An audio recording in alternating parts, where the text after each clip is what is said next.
workshop for the City of Holiday Island workshop of 8/2/23. It's 9 a.m. The subject of the workshop is to discuss a potential ordinance for short-term rentals. The agenda doesn't call for it, but let's start out with the Pledge of Allegiance.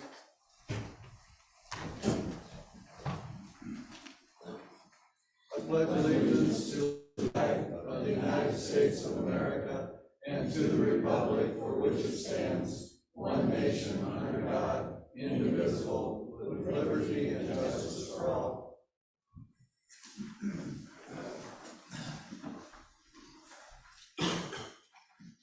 Workshops don't require that a quorum be present for from the city council. For a matter of record, Jerry, would you call attendance? Councilman Mills. Here. Councilwoman Gray. Present.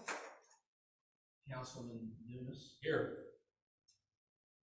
Mayor is Here. Councilwoman Coon. Here. Councilman Elwood. You don't know who I am? Yes, I'm here. And Councilman Whitman here. All present. All right. I guess since there's only one item on the agenda, we don't have to worry about approving the agenda, so let's get right into the workshop. We're not going to limit any comments that anybody wants to make to 3 minutes. We'll let people talk and make their points. And hopefully we can be out of here by noon.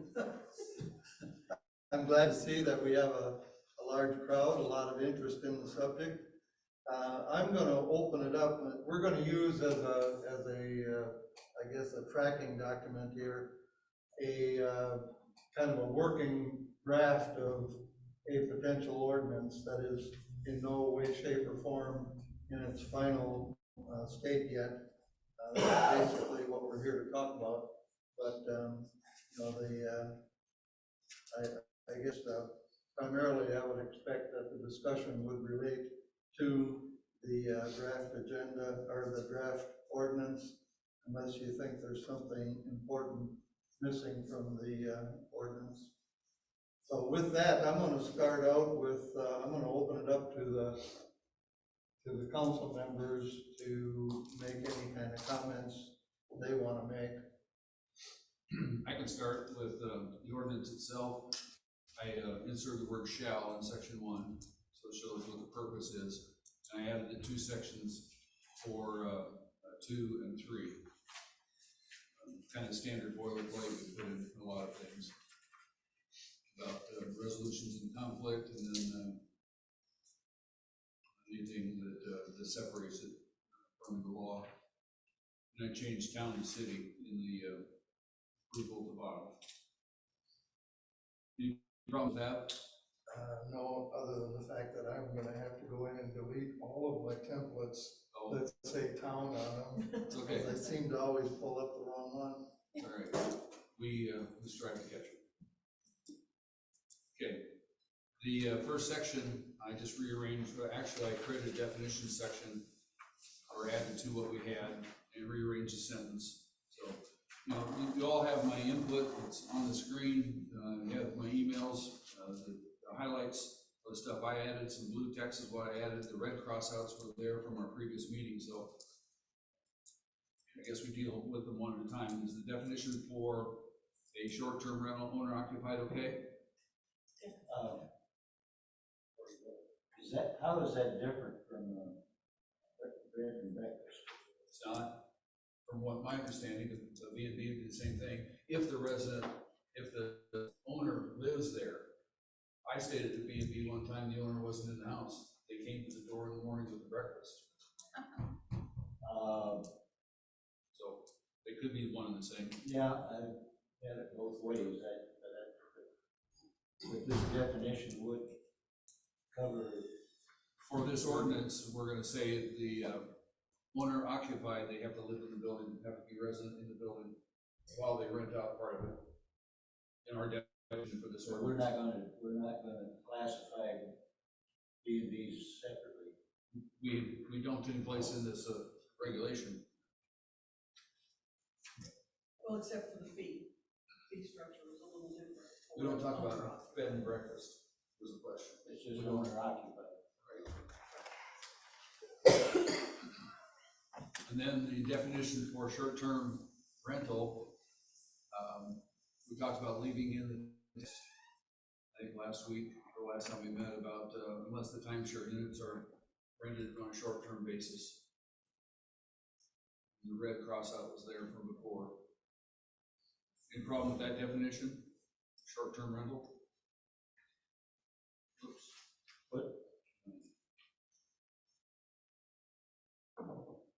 No.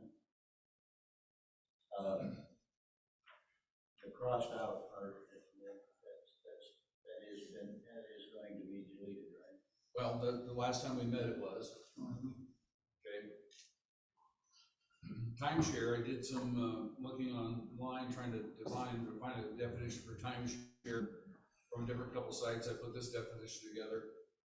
Estate plans where shared ownership of dwelling units controlled by Arkansas Code 18-14-301 and following are managed by a supervisory authority to control the aspects of the timeshare plan, including the promotion, advertising, and contracting. I couldn't find any, definitions or names for what the authority was, but in several, I think the supervisory authority comes from statute. I really like the use of supervisory. Most of that text comes from the statute, 18-14-301. What does that have to do with the estate plan? The statute talks about estate plans rather than saying property ownership. You're owning properties. Real estate, I guess. I didn't see the word real estate in there, but it was estate plan. Any problems with that definition? Okay. Under the permit required, I inserted short-term rental in front of the word permit, so we knew what the permit was that they had to apply for. And I moved the Holiday Island Planning Commission up into that first sentence. It included requiring a conditional use permit. I did that because our current ordinance says that short-term rentals in residential zones require a conditional use permit. The cup be automatically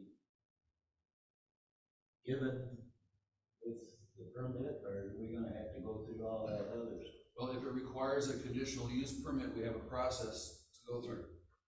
With the public posting in the newspaper, having a public hearing, and having a, That's, And that one, we're gonna have to, come up with, I don't see any issue with it other than the fact that we're gonna have to come up with a streamlined way of doing it, at least the first time. Because I don't think that, let's say there's 75 short-term rentals in Holiday Island. The practicality of having 75 individual hearings and to issue the permits probably isn't practical. So there'd have to be some sort of a mass event of some sort where all of the initial ones would be. Why do we need it at all? hearing or something. That's my thought. Why do we need both of those things? Why do we need both? If we're gonna get the permit, we might. We're gonna get a permit, why isn't that enough? Yeah. I would think you get out on that. the reason we talked about it when we did the ordinance originally, when we were classifying it, was so that if I decided to do that with my home, my residence, it was an opportunity to inform my neighbors publicly that I was going to be doing this. That's the reason, the discussion that we had when we put it out there. The reason for public hearings is so the public can be involved about business changes that may affect their property. I got a quick comment. I think there's a lot of input out here in the crowd that may cross some of these bridges as you go. And you're really down in the weeds of the details of the ordinance. And I think maybe if we had some input, the way that it's written now may not even be where you're headed after public comments, but that's up to you guys, obviously. But I think I would have some comments on conditional use permits, because I think you're at the crux of where it needs to head. But without the comments to kind of guide you, you're going into a lot of pieces that may not even be in the final ordinance, just up to you guys. Okay, so why don't we grandfather in people that already have them in the area, and then as you go forward, try to do what you do. Because all our neighbors know we have an Airbnb, the neighbors I think know. that's the type of suggestions that you're gonna get. Yeah, So you're just talking about if I'm living in my house now, but then want to convert it, then use it, and that would be somewhat reasonable. I don't think from the get-go, those are already in the business, there's a lot of, yes. a lot of extra. Two separate comments, I don't like that. Well, let's go on and let's walk all the way through the proposed ordinance. We don't have to, get into we don't have to necessarily try to solve a problem as we go, but we can at least go over what we're intending to do, and then we'll open it up for comments. Well, you might also point out that we've already had one workshop and a meeting on this ordinance Yeah, this already. This is the third go around Yeah, with this. third so- time we've discussed it. So Okay, then, in section 103, I added short-term rental in front of the word permit. In bullet 1, I suggested, and this is my suggestion, all this is just my suggestion, that rather than 50 miles, make it 25 miles, and I just think about distance traveled. 50 miles, if I had to come visit my property that had some sort of problem, it'd take me well over an hour to get here in this territory. 25 miles is depending on what terrain you gotta drive through, the roads, that's about an hour trip. We talked about this before, we Right. wanted to include the Rogers area, which is not 25 miles, we'd have to go like 35 or 40 miles. I mean, I don't know how you drive, I can make any of those territories in an hour, I can make Branson in an hour, I know that 25 miles, Yeah, we talked about that at both meetings. that- Okay. Yeah. So, That if we're gonna require a person of responsibility with the property, they need to be within an hour drive, which we identified as Rogers, Fayetteville, Bentonville. I think the 50-mile radius is more practical. okay. And I may have missed some, but I added the semicolon and at the bottom, so that all these conditions are needed to be met. If I missed those, we need to get them in. In bullet 2, I added state and county taxes. And instead of using the abbreviation A and P, I put it what it was, the advertising and promotion taxes. Which for everybody's benefit, we don't have a plan to have an A&P tax yet, but, so that might be a sister ordinance to this. Bullet 3 has been crossed out, requiring an insurance declaration page. So numbering, if that stays out, I'll have to renumber the other bullets, but that's fine. The original text, or the text we had last time, said the farmer's plan for trash collection. I thought that would suggest that we would accept or consider some other plan, like, I'm gonna do X, Y, Z with my trash instead of, so I changed my suggestion to compliance with the city solid waste ordinance. That's fine. Okay, Can we discuss this whole section? I mean, I have some comments. Yeah, are we gonna talk about 5 under there, even though you don't have any change? The fees. Go ahead, Linda. Go ahead. Okay. If he wants to go to 5, I'll wait till you finish. I left 5 unchanged. I have comments as well. Thought we'd wait for, or Dan wants us to go clear through those Okay, changes, so so that's we can fine. go back to it. Okay, this section 104 had been marked out for deletion, talking about inspections of the properties and requirements for safety inspection. I replaced it with a suggestion: the applicant shall agree in the event that a safety complaint is made against the property, an inspection performed by the city building inspector will be required. We had to have some way to be able to say, we can knock on your door and find out if there truly is a problem with But whatever the the trigger is problem gonna is. be a complaint, we're just not. Yeah. Yeah, that's Seems fine. like a Okay. reasonable. Okay. I left 2 unchanged, and 3,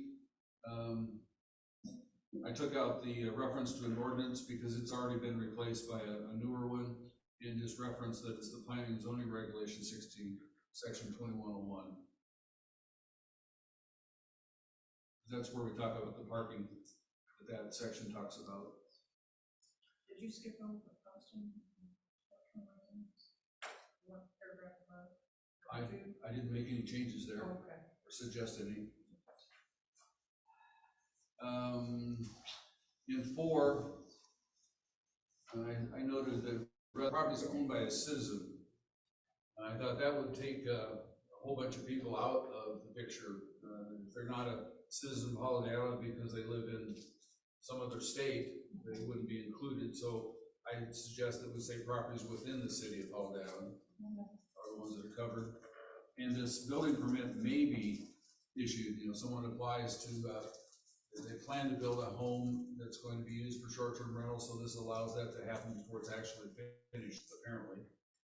So it may be granted because it's conditional use, it's not going to be shall. Okay. In the section 105, I just included the digits 2 and 3, left the second bullet stricken from last time we met. Didn't have any offering for violations changes. Add the text 12 in bullet 3 on the next page. Those are just clerical kinds of things. Corrected the typo of 600 to 150 that we talked about last time. Added the words 150. In the last bullet, in order for the order for short-term rentals that have been denied, there has to be in this ordinance we have fees associated with it, so I think that needs to be part of accepting the next one by adding relevant fees. All these variances in 108 from last time was suggested we strike it for the reasons we talked about, and I replaced it with a new section 108. This is purely my invention, trying to figure out a method of what we're going to do with timeshares. That was the task that we were given last time we met, was what are we going to do about the timeshares in the short-term rental industry that they may have. So all this text has been added. We can cover it now or go through as a discussion point after we get through everything else. What I tried to do is go through what does all the text up above say, and then started with number 1. We're going to issue one. I'm suggesting we issue 1 permit to the supervisor authority for all that they do. And then in the section 103, that the application and the problems that are associated to that timeshare authority, that would be the person responsible for it, or department, or whatever, how that's set up. In 104, I didn't use the conditions that we have in the rest of them, but suggested these 2 conditions instead.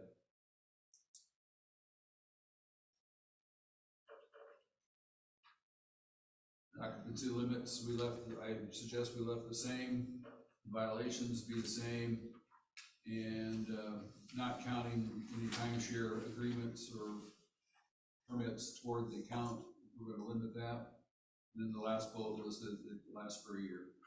Where did you get the words rules of conduct? Is that standard language? No, I put quotes around it because I didn't know what to call it. Okay. I don't know what the timeshare has, Yeah, and if we have one timeshare place right now. that we're aware of. Well, yeah, I guess you're right. But, there could be others coming to Holiday Island and set up operation. So I'm with you, it has to be kind of a generic term, because they could call it anything. Right. But it would take the place of our posting and the ordinances and the stuff that we enforce upon. What I said was, must be satisfactory to the planning commission in its sole discretion as a condition of approval granting the permit. So whatever rules they have, it has to be okay with the planning commission. I didn't know what to call it, I just called it rule of conduct as a thought. The rest of the document that is here is just reference information, just thought I'd show it real quick. It shows that the residential districts have short-term rental as conditional use permit. They're not permitted in our commercial districts. And the section from the 2101 parking, the question was asked, we need to determine if the schedule applies to existing structures or just new or modified structures. And I suggest that, it'll happen during the conditional use process. I don't know why the screen keeps going blank. There it goes. Okay. And the Schedule A, who's going? Went on again. Connection problem. Come on. Okay, yeah. Section of the parking ordinance under the civic and commercial, it's further down in the schedule. It says that for short-term rentals, it's 2 per dwelling unit or 1 space per bedroom, whichever is greater. 2 spaces may be within the garage or carport, and the other 2 are on the driveway, minimum driveway length. So that's what's in our current ordinance for parking for short-term rentals. And the nuisance ordinance was placed here. Oops. The nuisance ordinance has been referenced. And probably number 1 is probably most important as far as the concerns about any problems that may be brought from short-term renters about the comfort, repose, health, and safety, and then maybe the bottom of someone might suggest or think that it depreciates the value of their own property. 2 bullets that we covered. So for that reason, they're not in the suggested ordinance. They're already covered in our nuisance and in our parking. So those are my inputs for discussion. Okay, I'm still gonna, in spite of the sound advice, I'm still gonna solicit input from the council first, and then we'll move on to public comments. So Linda, you had some questions? Yeah, back at the top where we started about after the definitions, where it's permit required, starting at that point. My first question, and which I brought up at the previous meeting, I believe, was should this be the city or the city planning commission? And it appears to me that the city needs to know about info on these permits for taxation, like AMP taxes, and code enforcement. The planning commission basically only needs to know for issuing a conditional use permit. Now, the conditional use permit is a one-time action. However, the city's interest is ongoing with annual billing of taxes and just continual code enforcement operations. So it seems like the city has more of an ongoing interest than the planning commission. And so I would wonder if the hands of issuing the actual permit, not the conditional use permit, but the actual short-term rental permit, which is totally separate. That permitting is totally separate from the conditional use permitting. That type, the short-term rental permit should be in the hands of the city. That's my question. I would agree with that. We can change the wording on that to something to the effect that the short-term rental permit would be issued by the city after the planning commission issues the That would be kind of a prerequisite operation, right? The conditional use permit would be prerequisite to starting an application process. I don't think that's gonna work either, because we've already talked about not needing both if they're already in that business. So do we need to like put an if? I think you do need both, though. They're totally separate.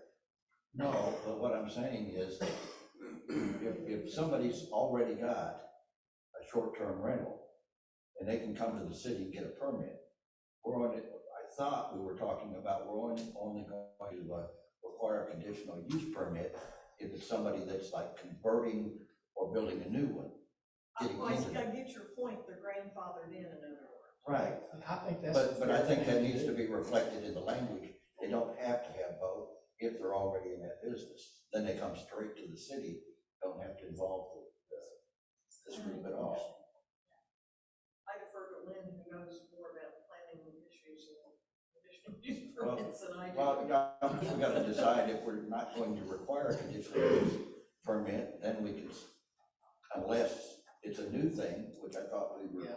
We discussing. go down the road of having people who've been doing this get a conditional use. Just about every piece of property in the whole city is gonna have to apply.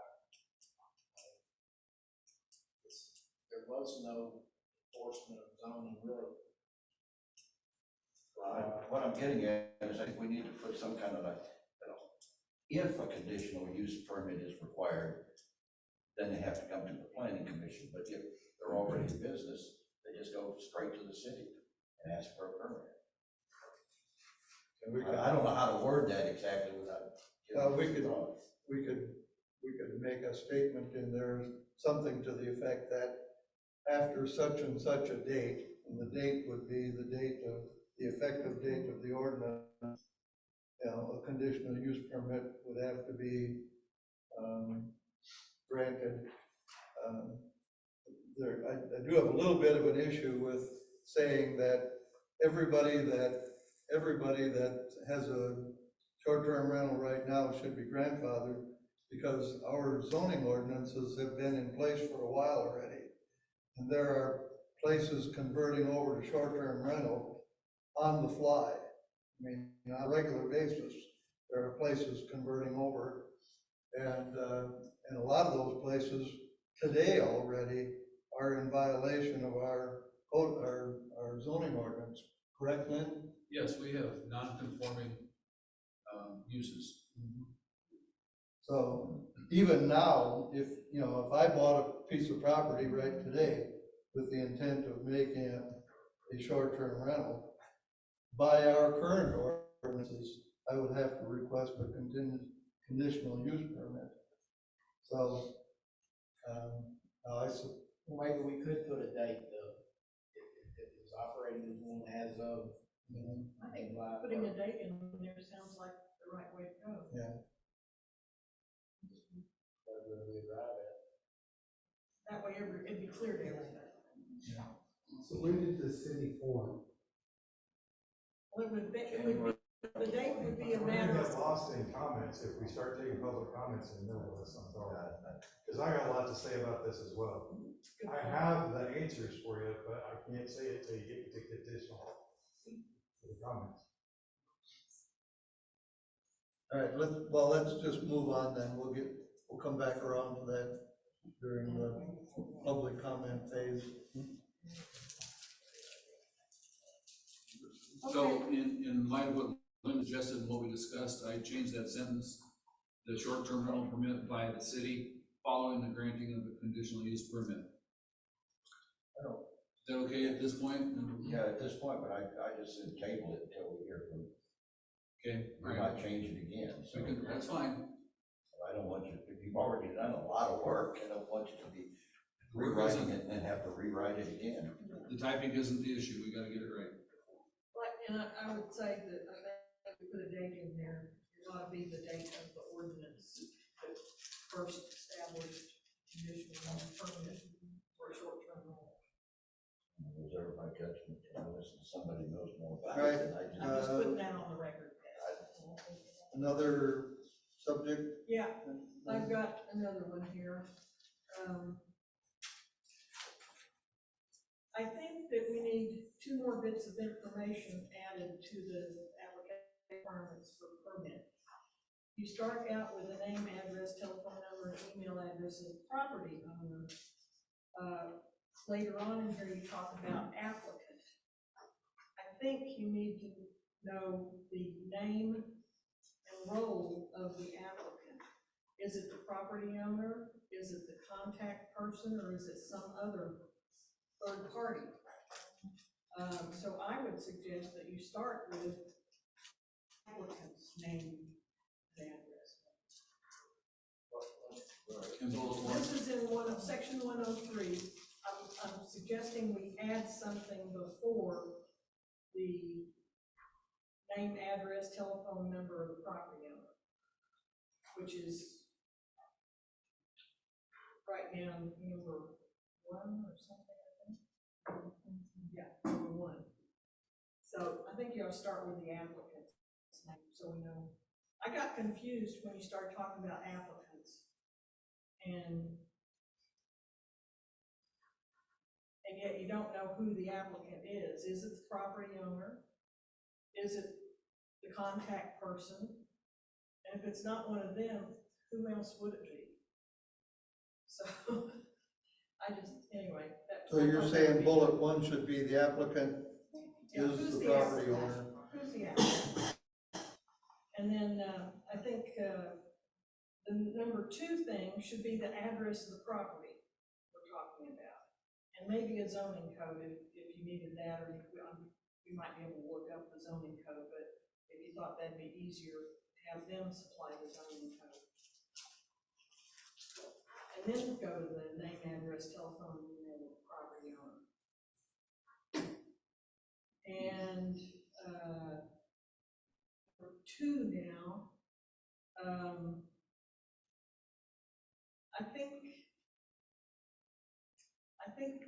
I would suggest a little change in wording.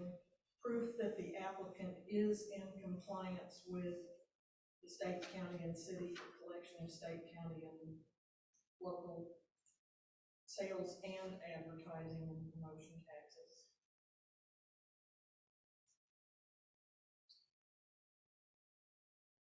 And then, No, say that again.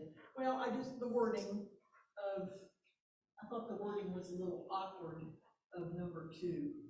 So I would say that the applicant is in compliance with the collection of the state, county, and city collection of local and A and B taxes. I don't know that there's anything to be in compliance with if you're just now applying for a permit to operate a Well, short-term rental. that's a good point too. I think, I just started a business, but I think that the requirements are that you have a EIN number and, you know. But if they're already operating as a short-term rental, But most people won't be when they come to get a permit. initially, all the ones operating right now are gonna have to come get a permit. Yeah, but I mean, if you going down the road in future, But you need it in the ordinance for everybody applying now.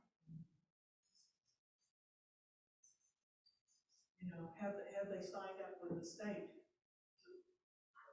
to, well, do their you can sales say- taxes? I guess you could word it in such a way that it covers current and future. Proof that an applicant Exactly what I'm talking is about. meeting or will meet.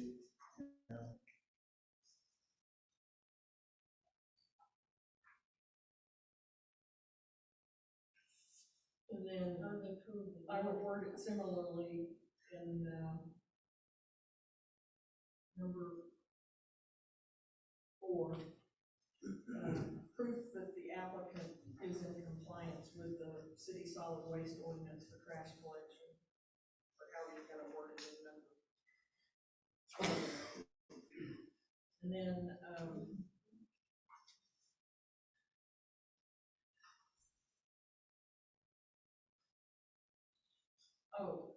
and then you need to add the timeshare operation to number 5 and figure out how we're gonna charge them for applications. And I don't know, I was wondering, is it fair to charge them the same amount as an individual property owner when they're renting out 28 units? So maybe you base their cost on the number of units they have to rent. I think we did talk about 5, but for other reasons too. I wait till you're done. Okay. So, those were my comments on. Just a quick question. Is anybody from the timeshares here? Are the timeshares represented here today? If not, we'll probably have to try to contact them and sit down and talk to them individually too and get their input. Is that it, Linda? Yep, that's on that section. All right, any other council member want to make comments, or we'll open it up? I want to hear their comments first, but I was just, before we started, roughly going through, I don't know a great deal about VRBOs or Airbnb or short term, other than on vacation. I rent them all the time.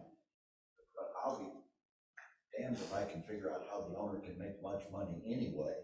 So I don't know, do we need to charge those kind of fees? I mean, it doesn't sound like a lot of money, but if you're on a, if some of these people can answer that, if you're on a narrow margin of profit, that seems like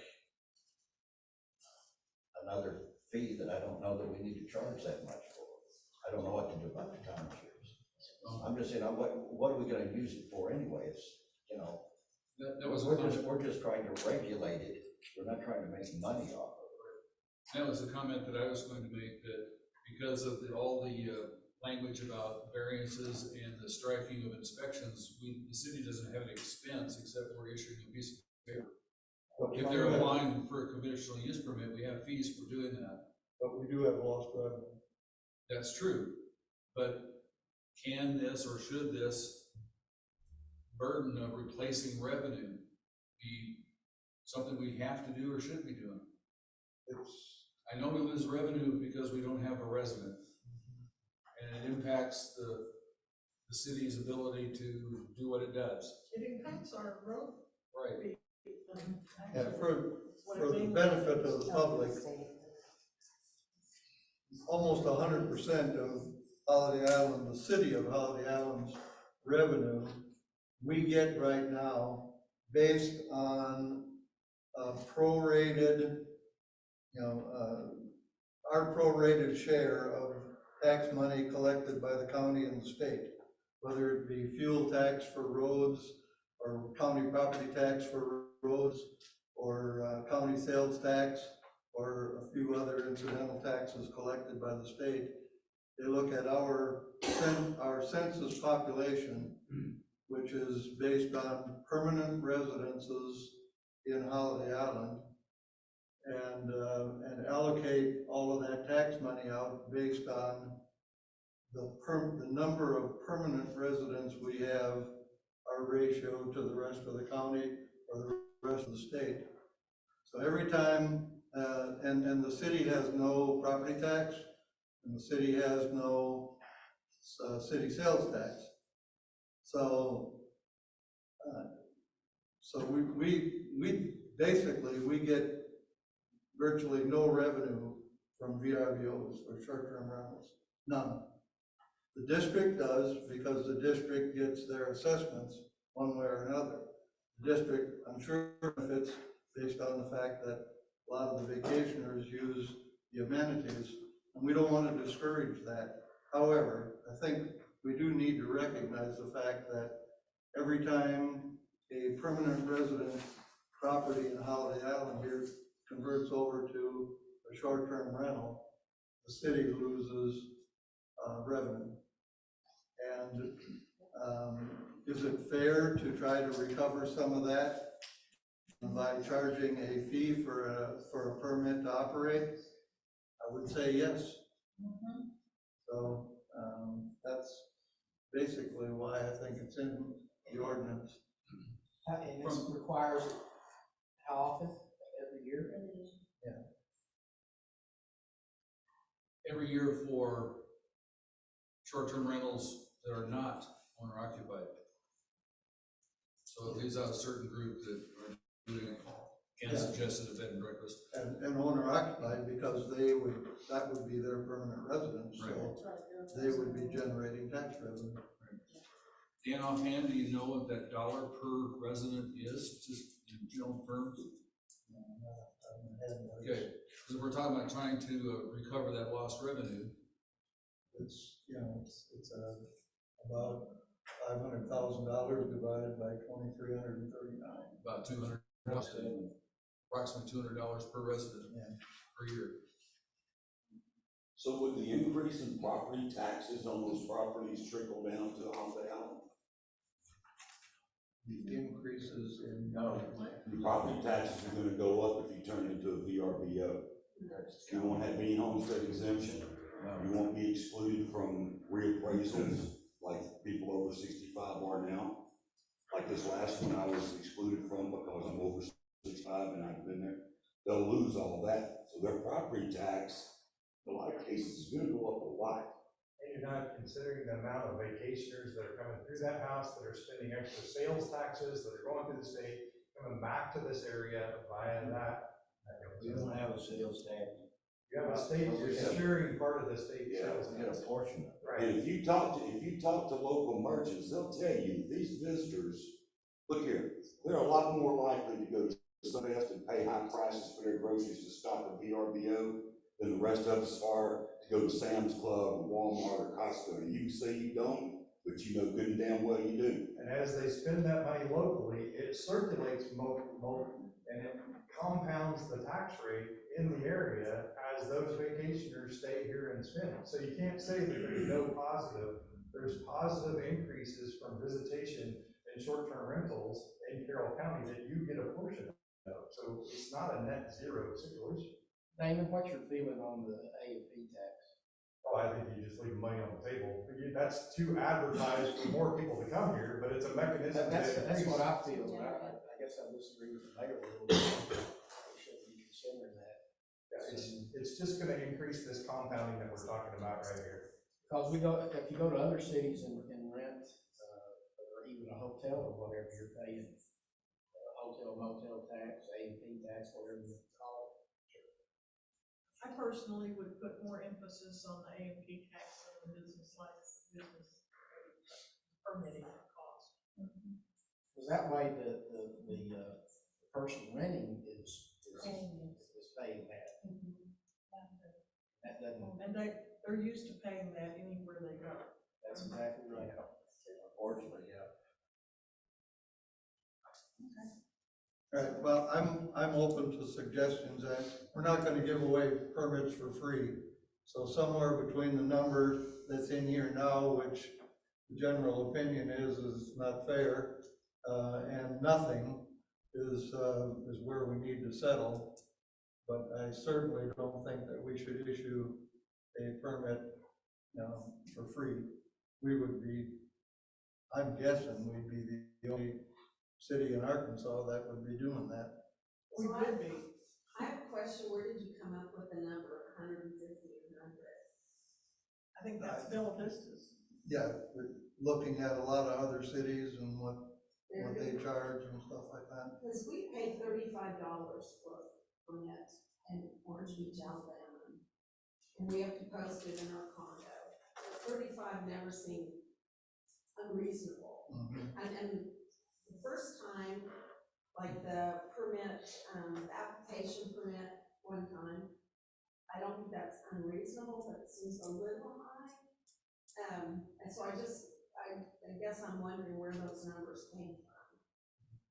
So you'd be okay with it if we, to go ahead and have those fees if we lower it? Yeah, because every year you're gonna have to pay, $100. That seems high compared to other applications that we've done before. If you're comparing to Eureka Springs, you have a business license, just like any other business. It's $50 to $75. It wouldn't kill anybody if it was $100. I think this is an inconsequential piece of it. In my opinion, you just have a certificate of occupancy, conditional use permit, a business license that operates like every other city in the world. And we're into some minutia there that's relatively logical.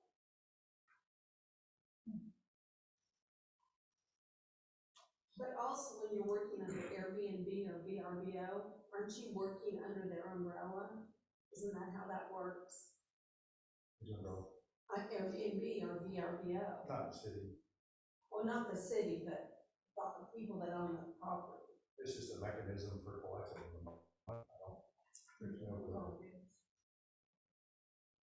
That's already been discussed in a different meeting, that VRBO does collect taxes. Oh, I see. And Airbnb, the property owner has to then pay that out.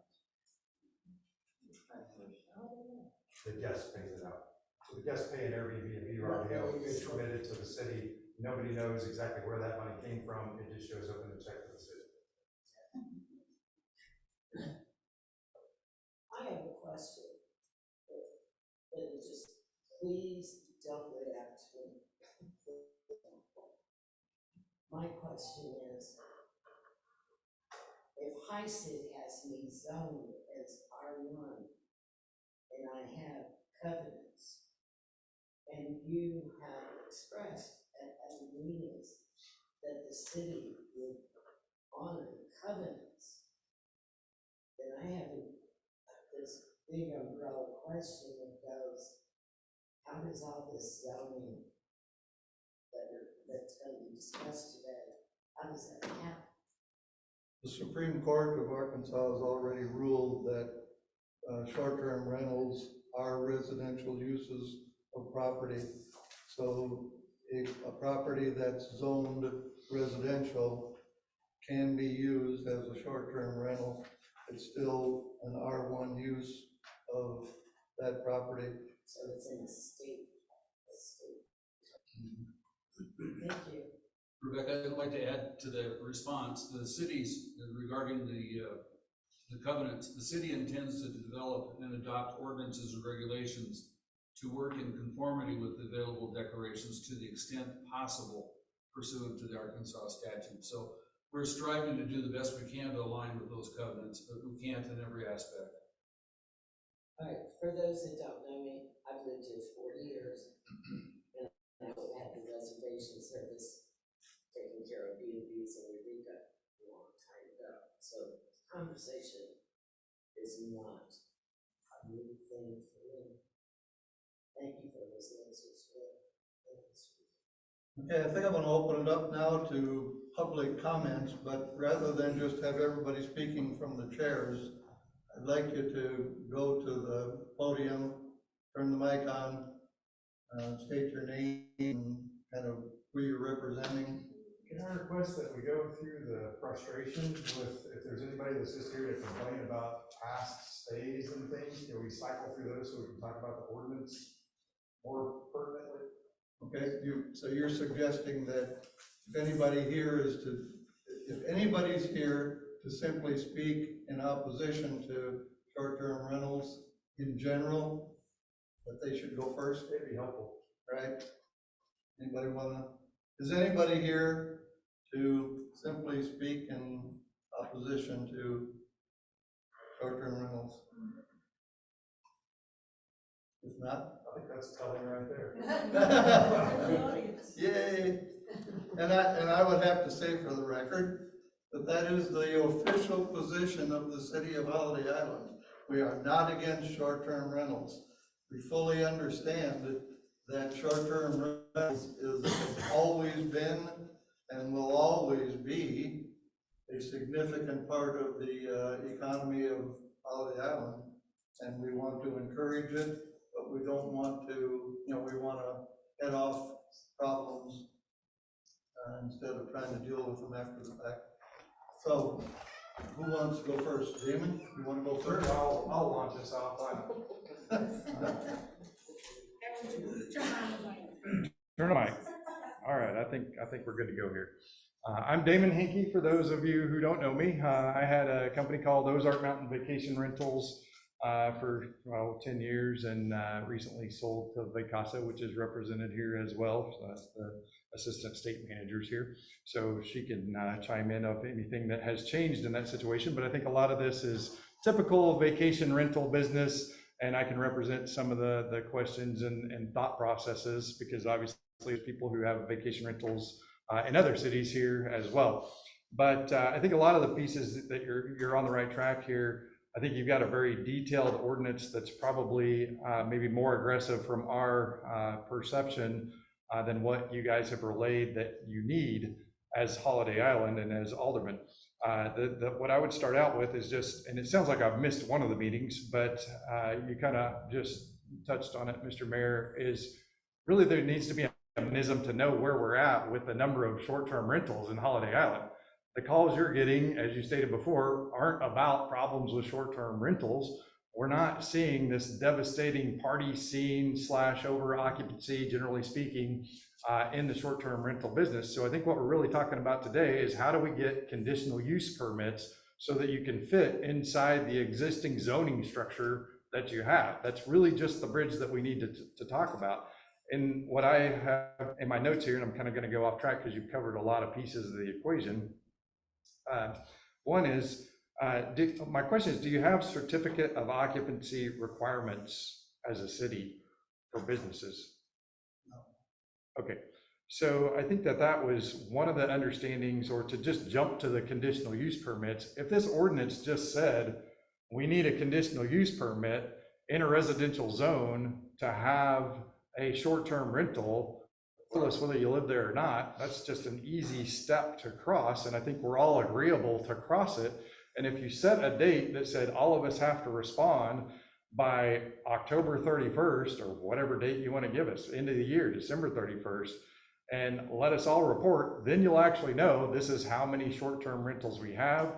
And the incentive we would have is there's no certificate of occupancy inspection. There's no fee for the conditional use permit. Waiving those, we all sign up. We have 90 days to do it, or whatever time frame you have. We come in, we say, here's the addresses. Are you going to get other addresses? Sure. If you're really worried about that, say that you have to prove that you've had a stay in the last 12 months. Are people going to manufacture some stuff? Maybe, but they could just bring in a document that says, here's a report of reservation revenue or a sales tax filing. There's something that we could all agree on that says, yes, I have done business. Then we're just down to the new ones. And if you want to lump the new ones in that say it's new construction or whatever else, there's a few little bridges in there to cross, but generally speaking, I think the audience here would say we don't have an objection to a conditional use permit to operate. I would say in my notes here to just skip the actual licensing portion of this segment until we get our arms around how many conditional use permits we have out there. I don't think it's a hurdle necessarily for us to come up with $100 to write a permit or anything below that, wherever you want to light.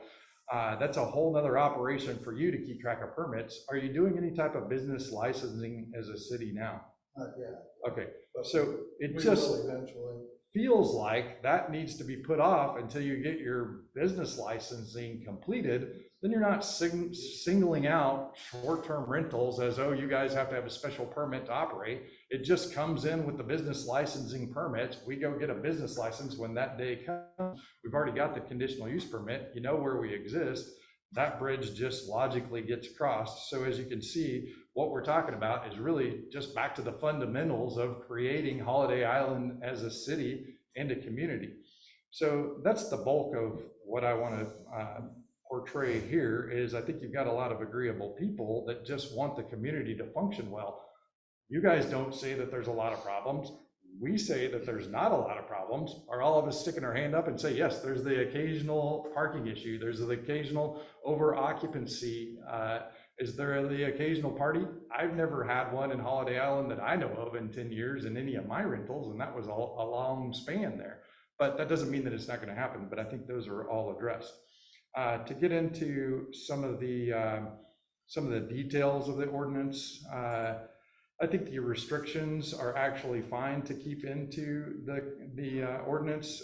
Limitations on occupancy, at first, I was like, you don't need to tell everybody how to run their own short-term rental. But I see what we're talking about. If you have somebody that's trying to cram 30 people into a 4-bedroom house with some creative bunk room in the basement, that can be problematic for a neighborhood. So I don't really have an objection to that. And the problem with that tends to be more parking. Sure. In order to get 30 people in a 2-bedroom house, you got to have a lot of parking spaces on it. It's the very next point is parking restrictions. I think you'll have some examples. There's one in there that you need 2 for a single dwelling unit. There's some 1-bedrooms. I have a 1-bedroom.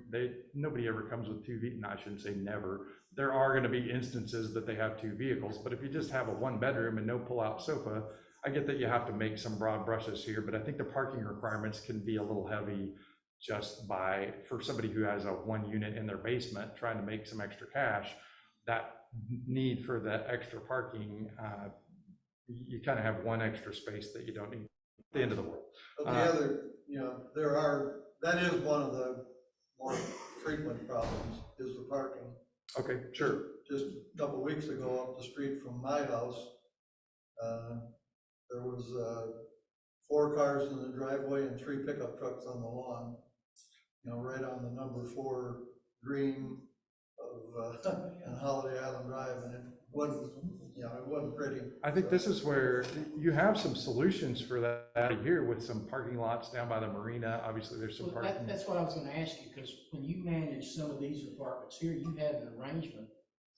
Correct, yeah, and it was nice that the overflow parking was right there, but regardless, if a manager knows or an operator knows there's some alternatives, we have no problem expressing that. Get up on Beaver Drive, there's definitely some parking issues there because there's 3-4 bedroom condos with very limited parking areas. So, but expressing the solutions to those are important, and I think those bridges are easily crossed. So the summary of this is, I don't see restrictions that are necessarily out of line. I think we could get into the weeds of really talking about restrictions, but having those in the ordinance is an appropriate situation. The one thing that I did want to comment on is having the owner's name and I think it should be the owner's name or the agent's name. Most of the time, one of those 2 are going to be responsive. The whole reason that the owner has an agent is they want to deal with it in the first place, and they're probably just going to call the sheriff. If they get a call, they're not going to go and actually, if they're not the one managing it. So there's an and in there, but I think that should be an or agent as the call. And then my suggestion is for all of this information that you want posted in the rental, let's do a standard QR code that's provided by the city that links back to a short-term rental website that's hosted by the city that has the current documentation. And we all are required to put a 6x6 QR code on the wall that says, scan for important short-term rental information in Holiday Island. And that way you'll always, because if I go in there and put in, 15 documents, I'm trying to tell the housekeepers to make sure they're there. Now we change a piece of the ordinance. Now I got to go and take page 5 out of all these documents. And that's just a nightmare to try and arrange. But if we just have a website that we post and say, everybody scan this, just be sure and check in, not literally check in, but scan that and read it when you go in. Yeah, obviously, 85% of them probably aren't going to read it, but at least it's there. They have access to it. It will stay current, and you're solving a whole lot of hurdles. And we don't have to try and keep up with something that's just going to disappear and get tattered in the actual rental. Damon, how is waste? You don't manage anymore out here, do you? No, well, I have some properties, but Baycossa takes care of them. But on your waste, I don't have any problem agreeing to your waste ordinance. I think that's where you're progressing as a city. It's a hurdle for us. Sure, are there going to be certain people that own a place, they're from Dallas, they take the trash out, or they have the housekeeper take the trash out? There's those instances, but I just think you guys have to make decisions that are appropriate for a city, and the waste is one of them. But I pushed back on the waste. We were using Ace at Kenwood. He would pick it up off the doorstep of my tenants. It was a great service for them. I wanted to keep him. You guys said we're basically trying to cross a lot of bridges here. I got an understanding. You got to do your job. I have no objection to complying with things that help you manage Holiday Island to become an actual better city. I covered the business license aspect. You already covered, I was going to chime in with the residential use. You already know that it's residential use. I think we're all agreeable to that. So my summary would be just stick with the conditional use permit in this ordinance. If you really want another license fee on this ordinance, I mean, you could do it, but I would say just push that off, set a limit for us all to come, sign up, get a conditional use permit. You're waiving my certificate of occupancy. Oh, one thing that it didn't say, there's some notes I have in detail on the ordinance, but I don't know what the requirements are for, like in Eureka, you need these are the critical ones, 2A, 10BC, fire extinguisher. CO2 detector, smoke alarm, 6-inch letters, numbers on the front of the house that are in differentiating color for emergency purposes. When you get a C of O, those are the 4 things that are really at the top of the list. I didn't see that specified. I don't know where that is in Holiday Island's code to know how we need to outfit those. I would like to outfit them appropriately for the safety, so we're all doing the same thing.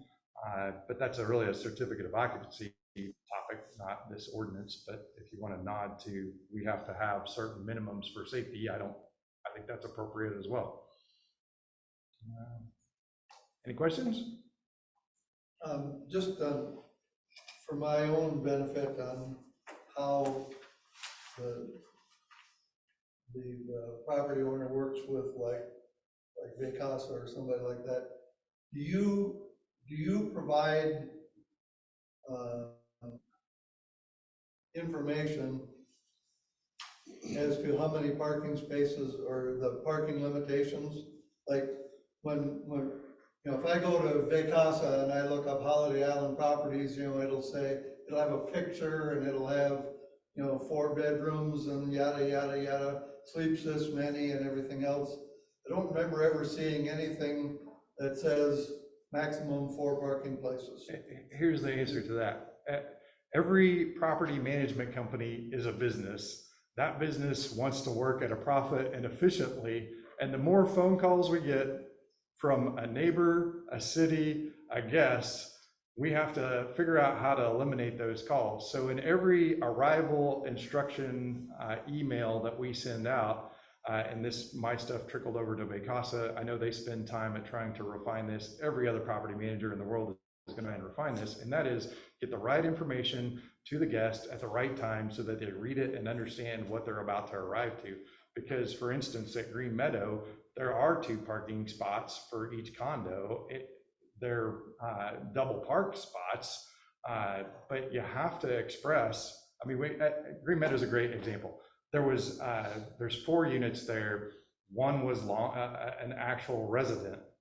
She was older. We all tried to take care of her, but it was a very big task to try and get these people to read and understand that you don't mess with her parking spot. She goes to church on Sunday, make sure she's got plenty of room to back out. She doesn't see well. She may not need to be driving at all. So please big park at your own risk. Right, exactly. Provide some room there, but that's obviously expressed in their arrival information. And the more heat you get on a topic, the more you have bold and you have separate sections that say, attention, this is going to be a problem for you and for me. Obviously that's not the wording, but you're trying to drive it home. So much so that we actually have made phone calls for specific arrivals to say, you've got a situation here that you need to be aware of.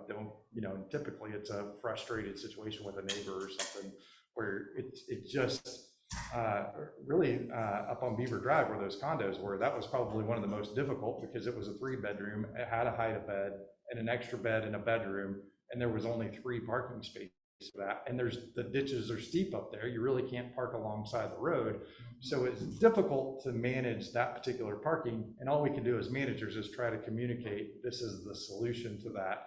You can go as far to say, how many vehicles do you have, et cetera. But yes, a challenge on all aspects, but is dealt with by the property manager in good communication with the guest. And typically it's in the arrival information that they receive along with the door code. So they're getting the address, the door code, the Wi-Fi code.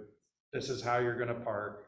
This is where the key box located, etc. As long as the people have are advised ahead of time when they're doing their booking that they don't need to show up with 7 or 8 cars because there won't be any place to park them.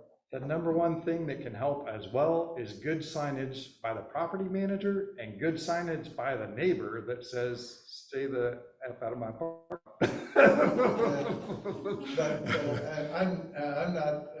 I'm not looking at this right now from a city perspective, and maybe Sure. that's wrong. I'm looking at it from a customer perspective. If I'm booking a VRBO somewhere for a family reunion, I got all my brothers and sisters are going to come, and we're going to all stay at this condo, and we're going to have fun for a weekend. And one's coming from Wisconsin, one's coming from North Carolina, one's coming from Texas, you know, and so we're all coming in separate cars, we have to. And then we get to our rental, you know, our VRBO location, and we find out there's only 2 parking places here. I would be a little bit irate, and, you know, so then it's gonna force the renter to find parking alternatives, so they're gonna be driving around, parking in front of somebody else's house, or parking in the High Sid parking lot down here when it should be reserved for boats and, you know, and stuff like that, so. Correct, yeah. It's just, I'm just looking for, you know, is there an attempt made on the booking end of it to avoid some of these problems? Exactly, and a piece of that equation is the description that's actually online. So if you have a significant, you know, even something as simple as Wi-Fi, you might have a house that is in an area where you keep getting business travelers. You specifically call out, there is no Wi-Fi, this is an unplugged zone in the description, so that they don't just miss the fact that the amenity is in there. Same with parking.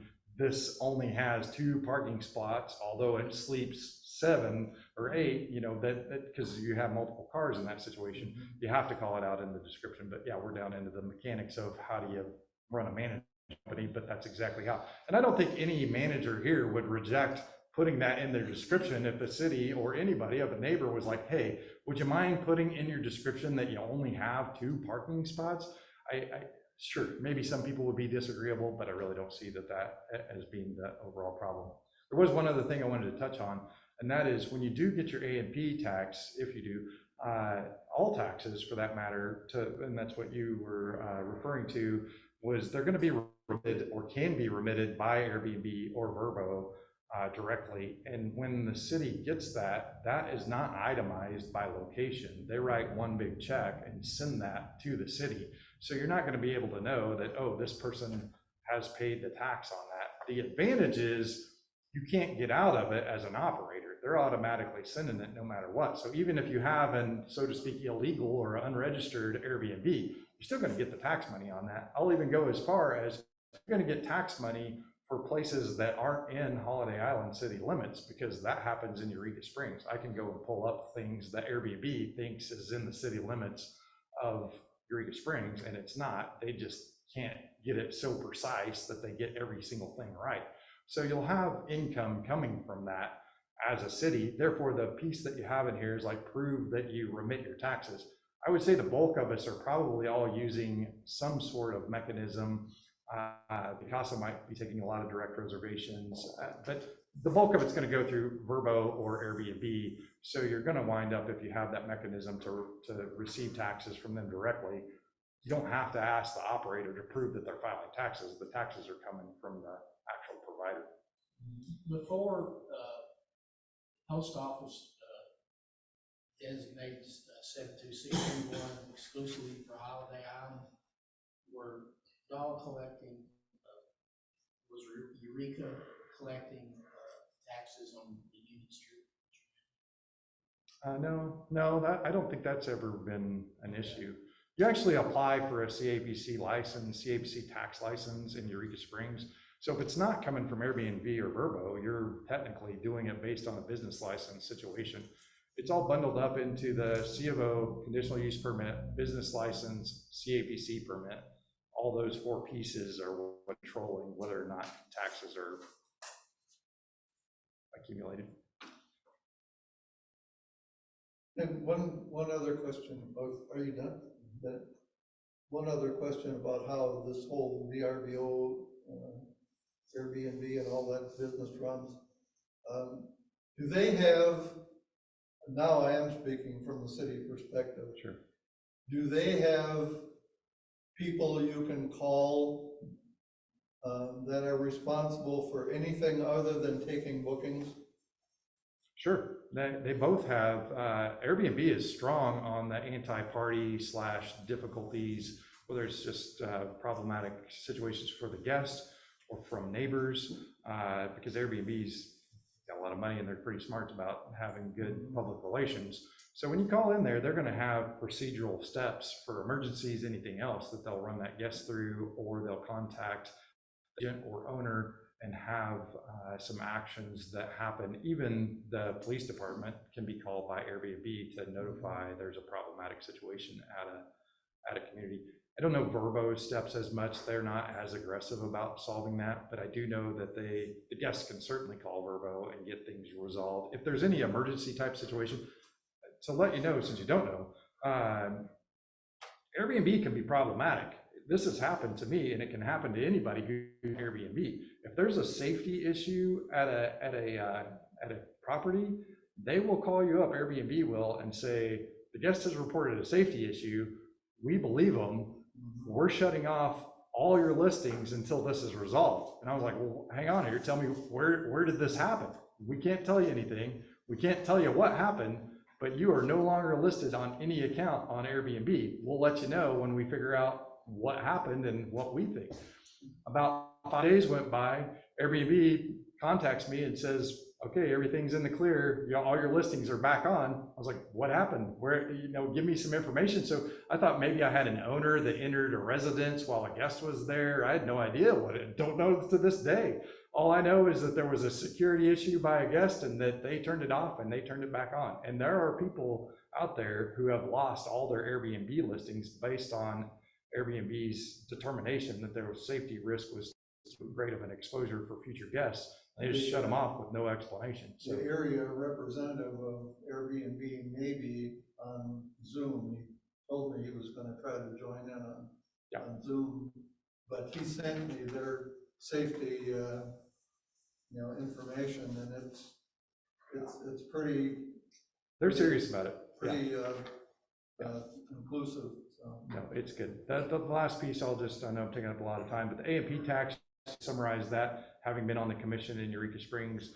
Overall, your A&P, and I think you know this, but it's designed in layman's terms to bring people to your area and then go advertise to bring more people off of the dime that the last people spent there. So there's no infrastructure, et cetera, that you're going to get as a gain for that. It's purely to ramp up the mechanism to bring more people into Holiday Island. So in my mind, there's no reason that you wouldn't do that if you're actually trying to increase your tax base. Sure, you have to share that with the state and get an apportionment of it, but if you have enough people coming, the taxes that are collected off of your local businesses, that's really the only way we're going to have more local businesses is to have more people and more vibrancy to bring more people to support that sustainable situation. So I think the A&P is a no-brainer. You're not going to be able to do anything infrastructure-wise with it, but it will certainly help us as operators and help you as a city to get some foundational elements to move forward quickly.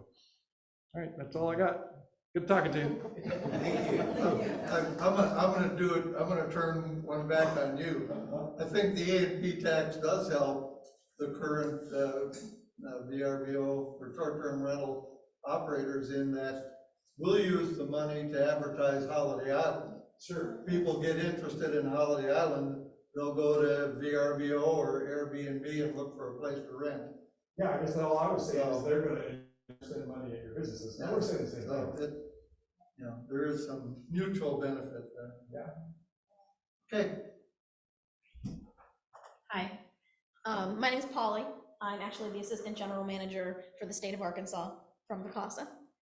I just wanted to step up real quick. I already have affiliations with Damon.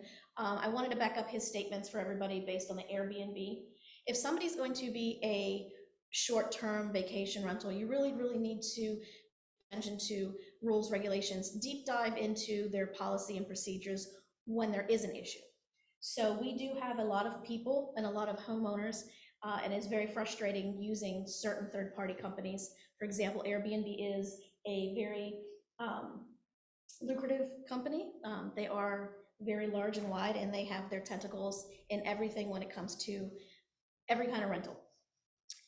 The important thing to know about that type of company, if you do per se expand your reach to draw people to Holiday or to draw people to Eureka, Airbnb is so very particular that if you do get a phone call or any kind of complaint, regardless if it's legitimate or not, you will get what we call a ding. And Airbnb will only allow you 3 dings, depending on the situation, before they will literally, like Damon had said, shut you down. So we have actually had numerous owners who, we've actually lost some contracts And it's not based on Vacasa doing anything wrong. It's not based on homeowners doing anything wrong. You can get a very finicky renter. And right now there is a thing going on, and some people say it's imaginary, but we're starting to believe maybe there is some kind of trend. You can get somebody who, you know for a fact that your unit is pristine, clean, great. Why? Because you probably cleaned it yourself. You could have somebody come in and say, there was this wrong with the unit, there was that wrong with the unit. They report it to Airbnb. The next thing they know is they're being refunded their entire stay. And a lot of times the homeowner is left in the lurch or lost their fees. I mean, there's just so much going on. So I really encourage everybody to research Airbnb before you put yourself on, because there are a lot of other avenues to rent and to get yourself out there. But there are, right now, there's issues with that site that my company is dealing with. And when you actually have a ding or you get temporarily shut down, they have their own policy and procedure that you literally have X amount of days, and you have to provide so much documentation and do rebuttals. And it's almost like this huge legal thing that when you read it, you're like, oh my gosh, I have to go through all of this stuff to prove that this didn't happen, or it wasn't as large of a problem it was, and it should have never been dinged, and it should have never been removed. And say you could actually leave a management company, or you can go somewhere else. Once you get a ding, once you get terminated, once you get put on hold or moratorium from certain places like Airbnb, that will follow your rental history everywhere you go. It's not something that just falls off like you went into detention and then you went to, another grade in school and it's just gone. No, this will follow your rental history everywhere you go. So please really research how you overturn a complaint to become compliant. They do not take, they don't take dissatisfaction based on legitimate proof. Instead of somebody saying there's this issue with this unit, whether it's safety or not, they will ding you, they will flag you, they will freeze you, and then it's not innocent before guilty. So I just want to encourage everybody to really deep dive and read how to fix scenarios, because it will happen. Right now, not everybody's the nicest person, and people do want to get vacations for free. So we need to protect your pocketbook, we need to protect your revenue, but you just really need to do your due diligence in reading some of these things. That's all. Do you live locally here? Or? I do. I've actually been a resident here since May 29th. I relocated from Florida. I live in Eureka. I live off of 62 West. Okay. Out by Beaver Dam. So I'm a permanent resident. I'm going to be buying land within 18 months. But no, yes, I am a official. Okay, thank you. Put my glasses back. Well, you don't have to. Anybody else? This is what I talked about. I just wanted to give you a copy of it. Okay, thank you. Thanks. Can I just ask a question about, with these conditional use permits? I'm gonna make you go up to the podium like everybody else. Okay. And I'm not trying to argue a point. I need to be educated. Conditional use permits. We know that VRBOs are residential. They're not commercial. So why is that required? If somebody does a long-term rental, like leases a house, do they have to have some kind of special permit because they're not a homeowner or a full-time resident? No. I don't understand why a residential use would require a conditional use permit. And it's probably, I don't have a simple, short answer for that, but, short-term rentals are actually being operated as a business, even though the Supreme Court has determined that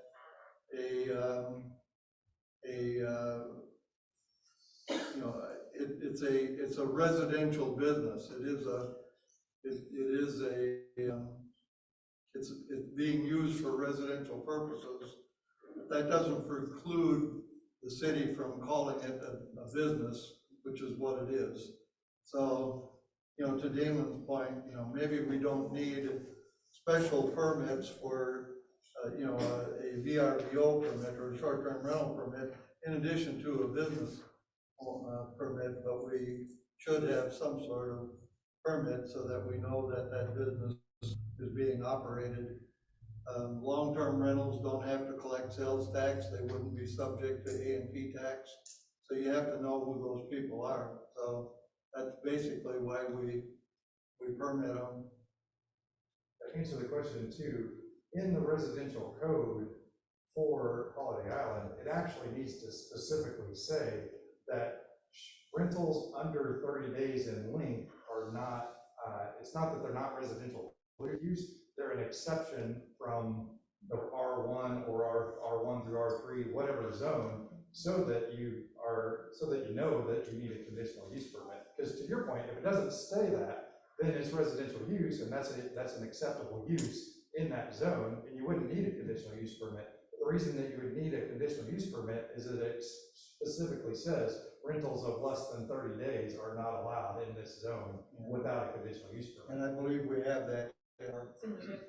own ordinance. Short-term rental is defined as a dwelling unit, and a portion thereof that is offered or provided to a guest by a short-term rental operator or operator for a fee for fewer than 30 consecutive nights, a form of tourist or transit accommodation commonly referred to as vacation rentals. And then we have in our zoning, we say that short-term rentals are conditional uses. They're permitted under conditional use. I don't think that's unlike what most cities are doing. Are they described inside the zone verbiage? Not, you're talking about an ordinance for short-term rentals. No, They really No, need to this be- is out of our zoning ordinance. yeah, out of our planning and zoning ordinances, we have it, when a short-term rental is defined, and we say it's a conditional use in residential districts. It's actually defined in both places, Yes. the ordinance and the zone. Well, I'm certainly in favor of VRBOs in the city. I think they bring in a lot of revenue, bring in tourists. I'm not in favor of overregulation by the government. And I know that these guys have all been in the business, and so they want to make everybody happy, but the libertarian in me hates it. And about the only reason I've ever seen for a permit, and you can chuckle if you want to, is to bring that revenue in. That's the only purpose. We're not regulating them in any other way, except saying, here, pay me $150, and I'll give you a piece of paper that says, as a property owner, you can do what you want to do. Well, that's not freedom, that's permission, and we don't require permission. And I've told you this before.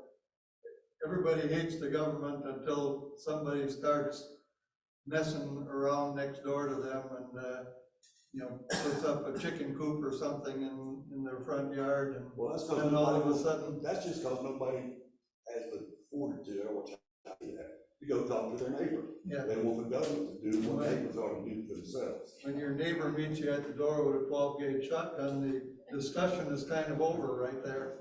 I don't have So- anything like that. Everybody hates government until they need something, so, all right.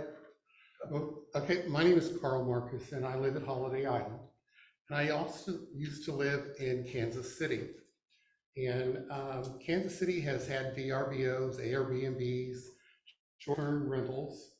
And I was lucky, I owned an Airbnb in Kansas. I actually owned a bed and breakfast in Kansas City for 6 years. And I operated an Airbnb bed and breakfast. And I went before the city to open my bed and breakfast in an historic home. When I went to open my bed and breakfast, I had to apply for a license with the city. It cost me $10,000 to open my bed and breakfast. I went to this public commission like you all. I had to do a public study. I had to apply for a permit. The permit was $500.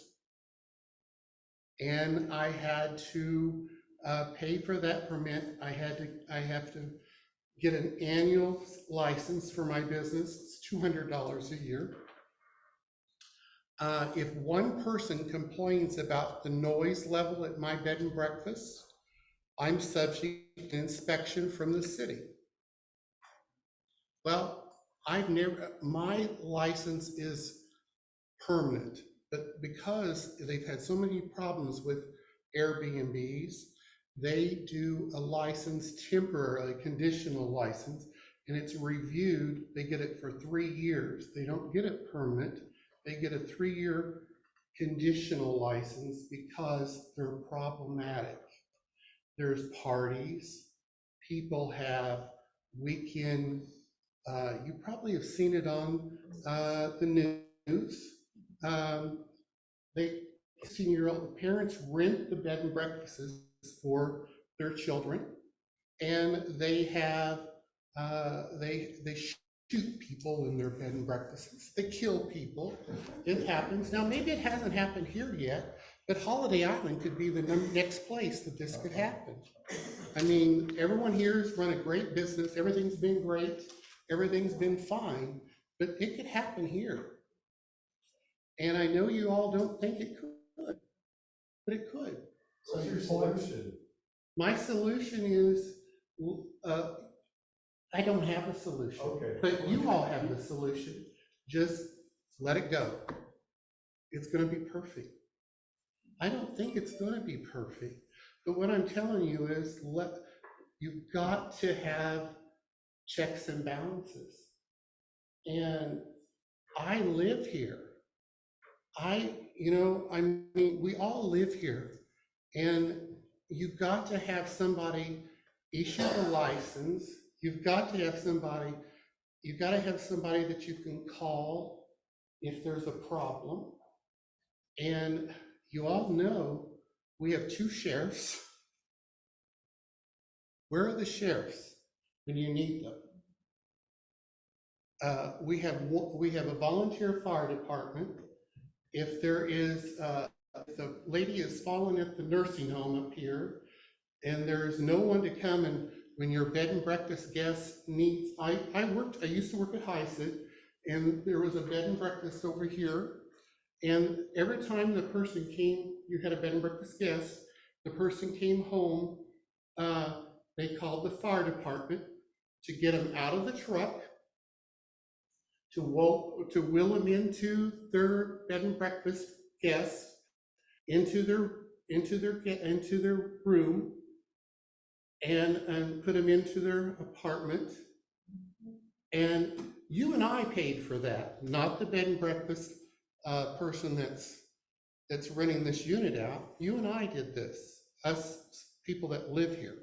We paid for that, for them to take them. And then 2 hours later, they wanted to go to dinner. They called the 911. The ambulance came down here, locked them up, and got them out to their truck and things like that. I've seen it. Now, everything's. Your point is what? Huh? Allow short-term rentals? Huh? I want you to allow it, but just remember that there's still things that's going to go on, but don't think it's all bed and roses, and there's not going to be costs incurred. Yeah, I don't think anybody's tried to paint that picture. You haven't? We shouldn't charge them for operating a business license? Well, It's a business, It's not a business? it's residential. Do they charge money, or do they let them stay there for free? Doesn't matter. I don't think the operators are objecting to paying a licensing fee. It's the amount of the licensing fee that's the question. And we're all on board with posting phone numbers and trying to take care of the community. And I think everybody agrees with you, is what we're saying. Okay. Okay, I just think that we all need, it's a business. I also want everyone to be aware that it's everybody's responsibility to be an advocate, to be a business. And you can't do a business without paying a fee.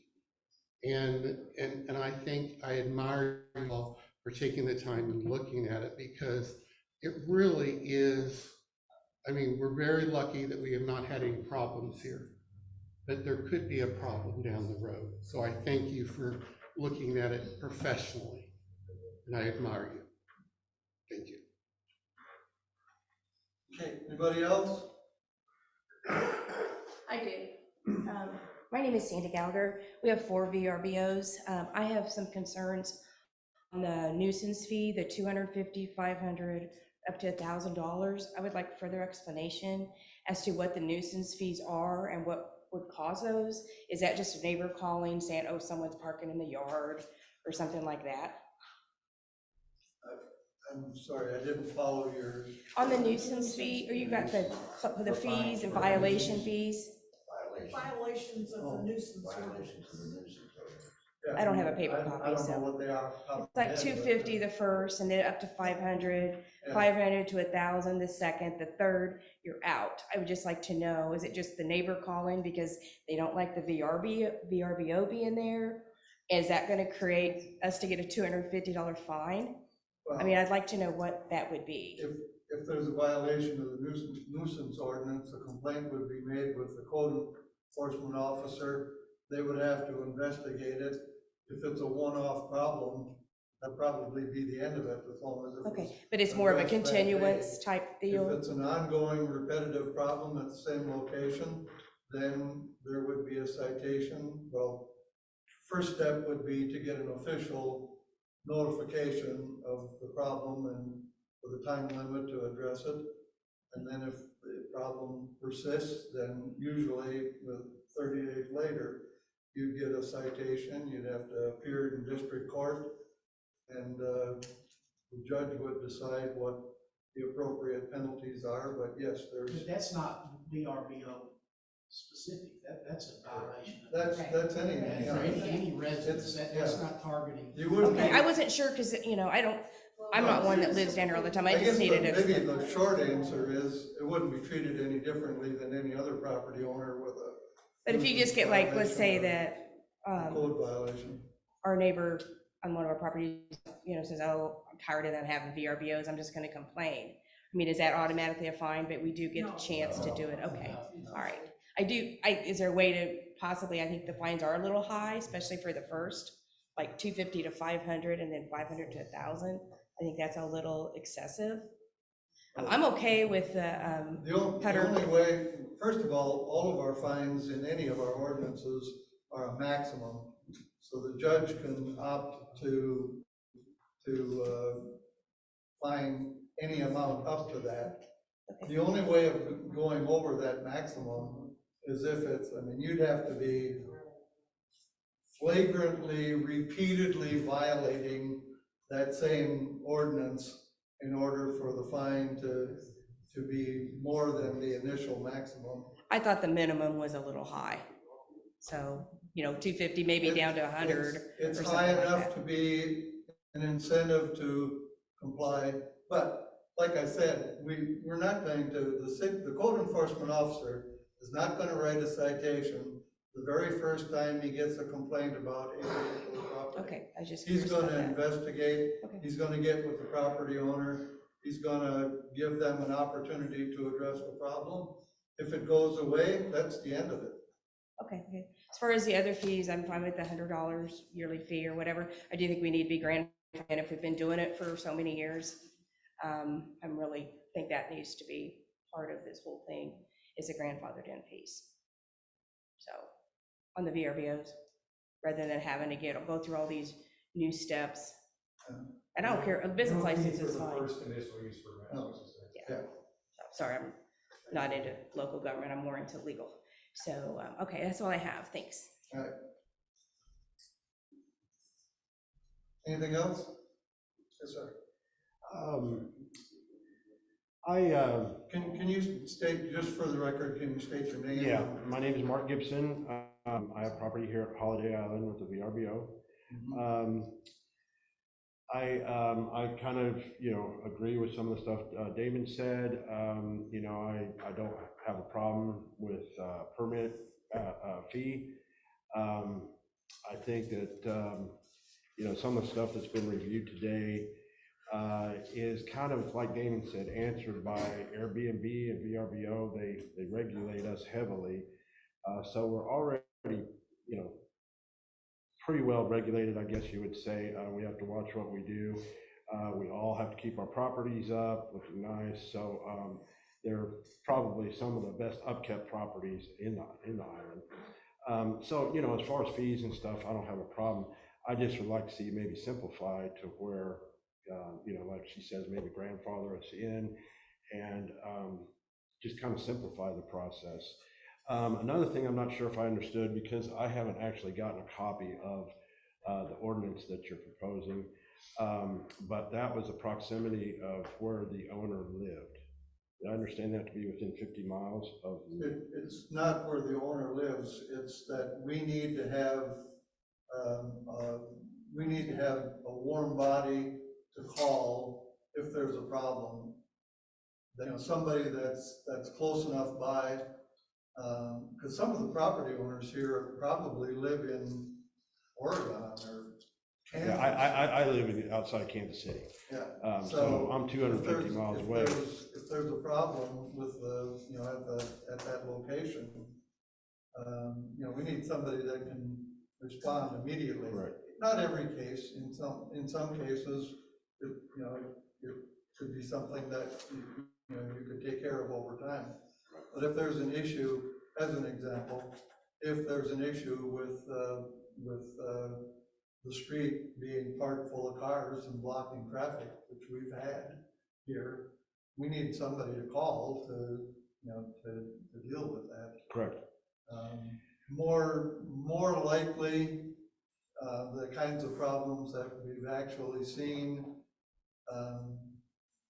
probably one of the more ones is trash related, where either the trash cans will be overflowing, the trash cans are standing out in front of the house, overflowing, and they're there from, you know, Monday until the trash comes through on Thursday, you know, and in some cases, animals get in them, and now there's trash all the way up and down the street. That's the kind of thing that we need to have contact that says, you need to get over here and clean this up. Correct.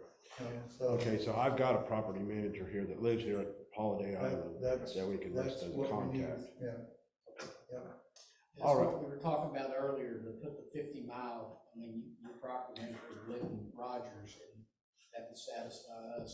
Okay, I wasn't sure if you were talking about property managers or the owner of the property No, it's the specifically. property manager. It says a local point of contact. Okay, all right. Where can is that information all on the website? It will be soon. Yeah. Actually, this draft here would have been on our website under the announcement for the workshop, under meeting documents. And so how do you, We need to get it posted. Failed to get it posted. how are the announcements made for the meeting? Say it again. How are the announcements made for the meetings? I ran across it on Facebook Saturday, and so I had to rearrange my schedule for this week, and I actually drove down this morning, so I left like at 5 this morning, and I just wondered, do you give more notice than that, or? We typically, well, Linda is the FOIA expert.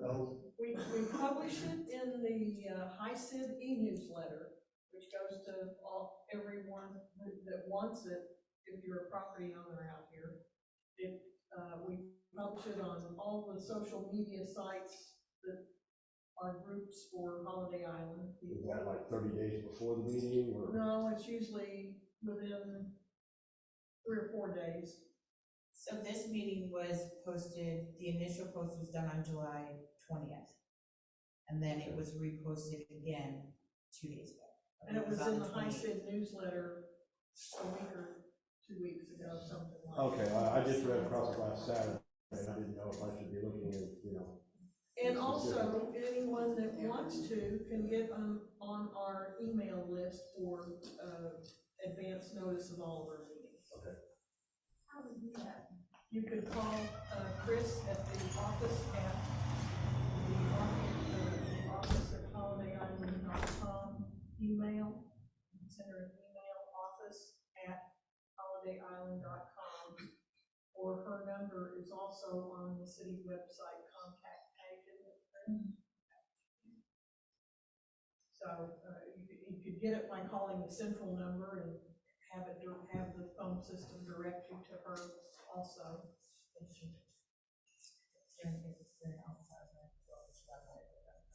Yeah, and it'll be a voice, you can leave her a voicemail, I'm sure. But yeah, a number of ways you can get on that list.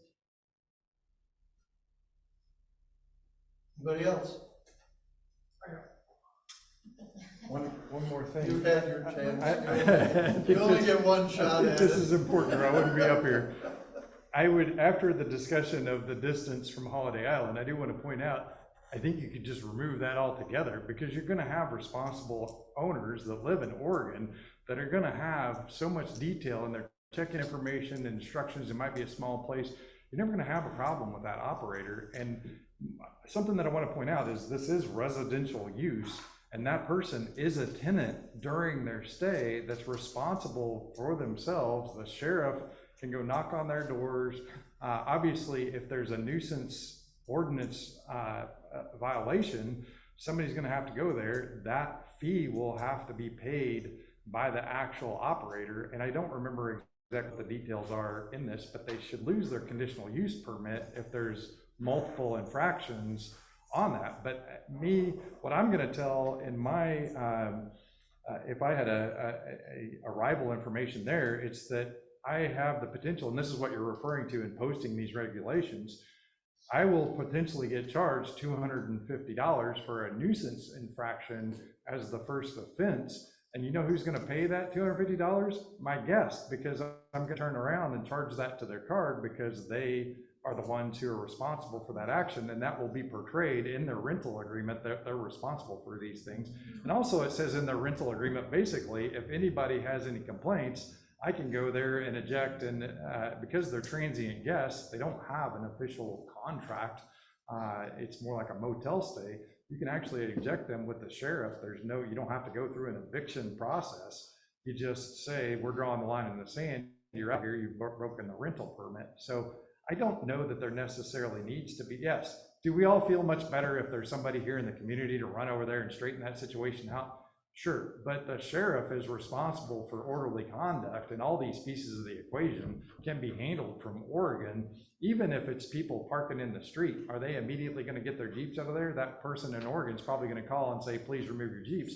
If they don't do anything about it, somebody needs to go and give them an infraction. They wind up paying the $250, and this person's one more step closer to losing their certificate of occupancy to operate.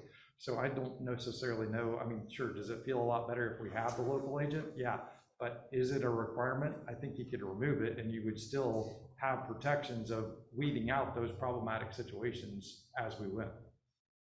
David? Yeah. If that person lives in Oregon and they have no local contact, who cleans and who inspects the property for damage? They might have a contract housekeeper, but you're not going to have that. Well, how do they get the key and? There's a key box or key code on the door, so you're just sending that via email that says, here's your arrival information, here's where you park, this is how you get in. Then the contract housekeeper gets a text and says, oh, you're supposed to clean this on Holiday Island Drive. She goes in and cleans it. She pushes a button, it's clean, it's reset for the next guest, and that's a very repeatable situation. What happens if they're in Eureka partying when the code enforcement officer or the sheriff shows up at the door and knocks and nobody answers, or what if they don't answer the door? Are you saying that the Jeeps are still in the street, just for an example, and they're off and nobody answers the door? Right. The citation still gets delivered to the owner of the property, which, let's just say I'm the one in Oregon. I still receive a violation, $250 charge, Holiday Island, here's the pictures of the Jeeps, nobody did anything. I think that that's all of how things go. That's how it works. I get the violation, I charge it to the guest if I so choose to, but on my third violation, I lose my conditional use permit. There's no more Jeeps on the street because I can no longer operate because I wasn't responsible enough. Actually, and it might have been just the fact that I had 3 lousy tenants. It's a risk that I have to run. It's part of doing business. If I have 3 lousy tenants that all have Jeeps that all park there every single time and I can't control it, it's just how I have to operate. Otherwise, I have to hire somebody here that drives over there because I don't want to lose my conditional use permit. I pay a neighbor to say, every time you see somebody parking in the street, walk over there, knock on the door and tell them to move their vehicle. That's how I have to operate as a business owner, and it should be something that's pushed back on us. So I think that you don't have to have the mileage in there. There's mechanisms that will control that over time. I think most of the cities we've looked at in Arkansas who have short-term rentals, quite a few of them at least, they do have that in their ordinance to have a local contact. Yeah, okay. I think it makes it easier on everybody. It does. I agree. And as far as far as the, you know, the police being responsible for, you know, for certain things, we don't have, we nor Carroll County has the staff to be policing situations like that. I mean, it just isn't gonna happen. And right now, we're supposed to have 2 deputies. We have 1 because the county can't, has been unable to hire the second one yet, even though we're willing to pay for it. People just aren't available. And so we don't have 24/7 police coverage out here. Problem number 1. Problem number 2 is because the county sheriff's department, all they can enforce is traffic and criminal violations. They can't enforce code violations. So that would fall on our part-time code enforcement officer. So we just don't have the resources. Now, I don't want to dwell too much on the parking issue because it does come up. It's not the biggest issue. We, you know, I think having a local contact would take care of 99% of the problems that we've had. What do you see is the biggest issue? What's the biggest issue then? Lately, I would say it's been trash. You know, just overflowing trash containers and trash containers sitting out by the road all the time. It's like permanently sitting out into the driveway and stuff like that. There's really not been a lot of problems. Okay, anybody else? If not, any council members have any other comments? Just on the. Yes. Yes. My question is on the conditional use permit.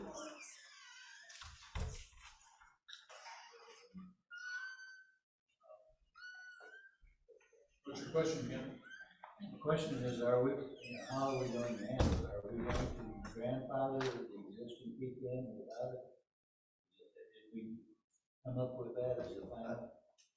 I would say yes, but every time I say that, I find out that there's some reason, some hidden reason why we can't do that, so.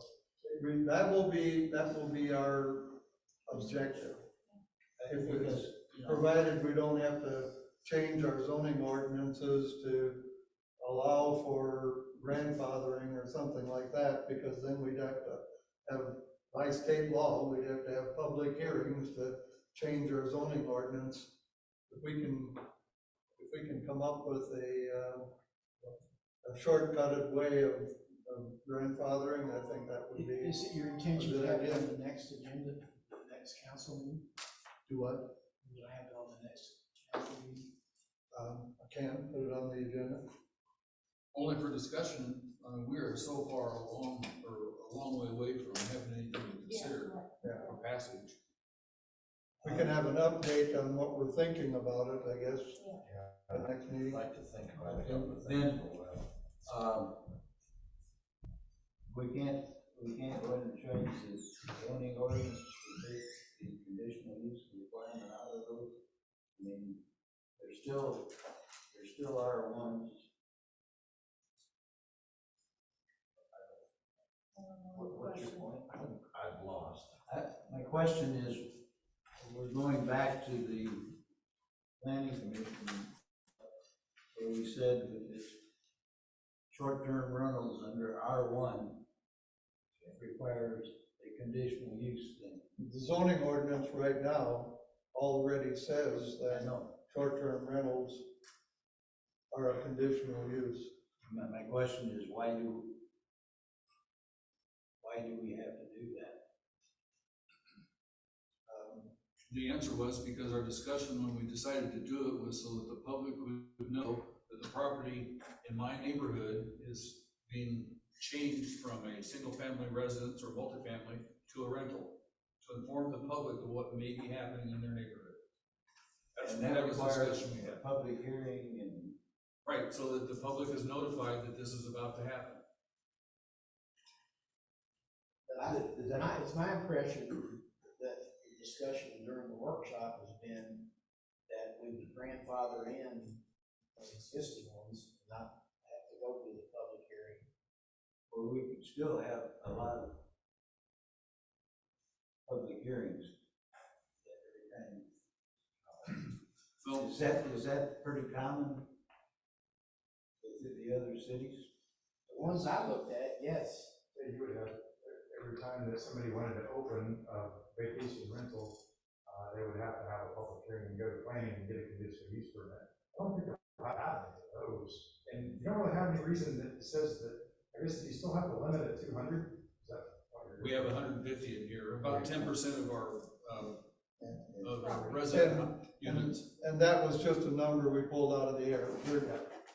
I have no idea how many are here now, so. I think if you remove that in the first ordinance and come back and apply that later, because the term grandfather says that you're gonna identify this property location and put it in the ordinance as some kind of overreaching situation.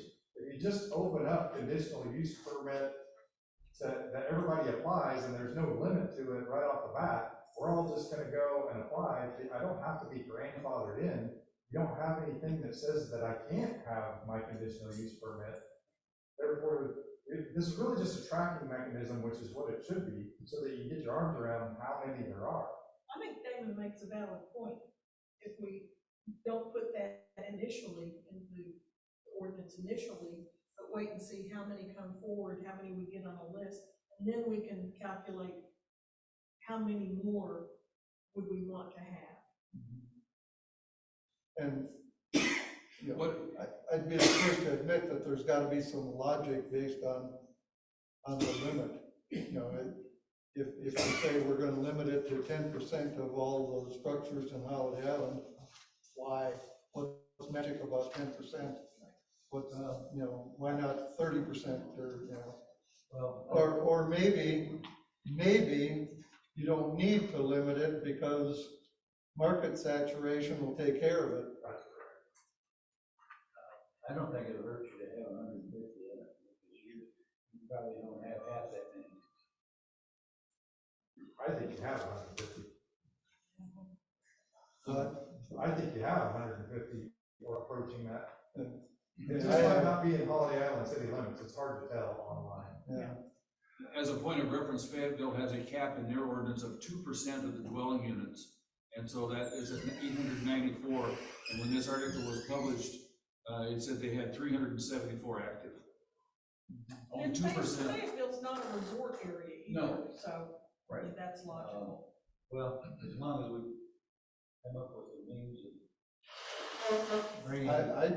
I'd be okay with just scratching the limit part right now and see how many we have and see if market saturation won't just take care of it. I think that's the best way to go too.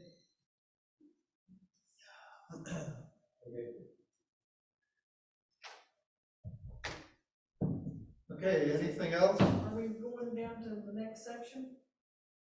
104, conditions, Oh, get a permit?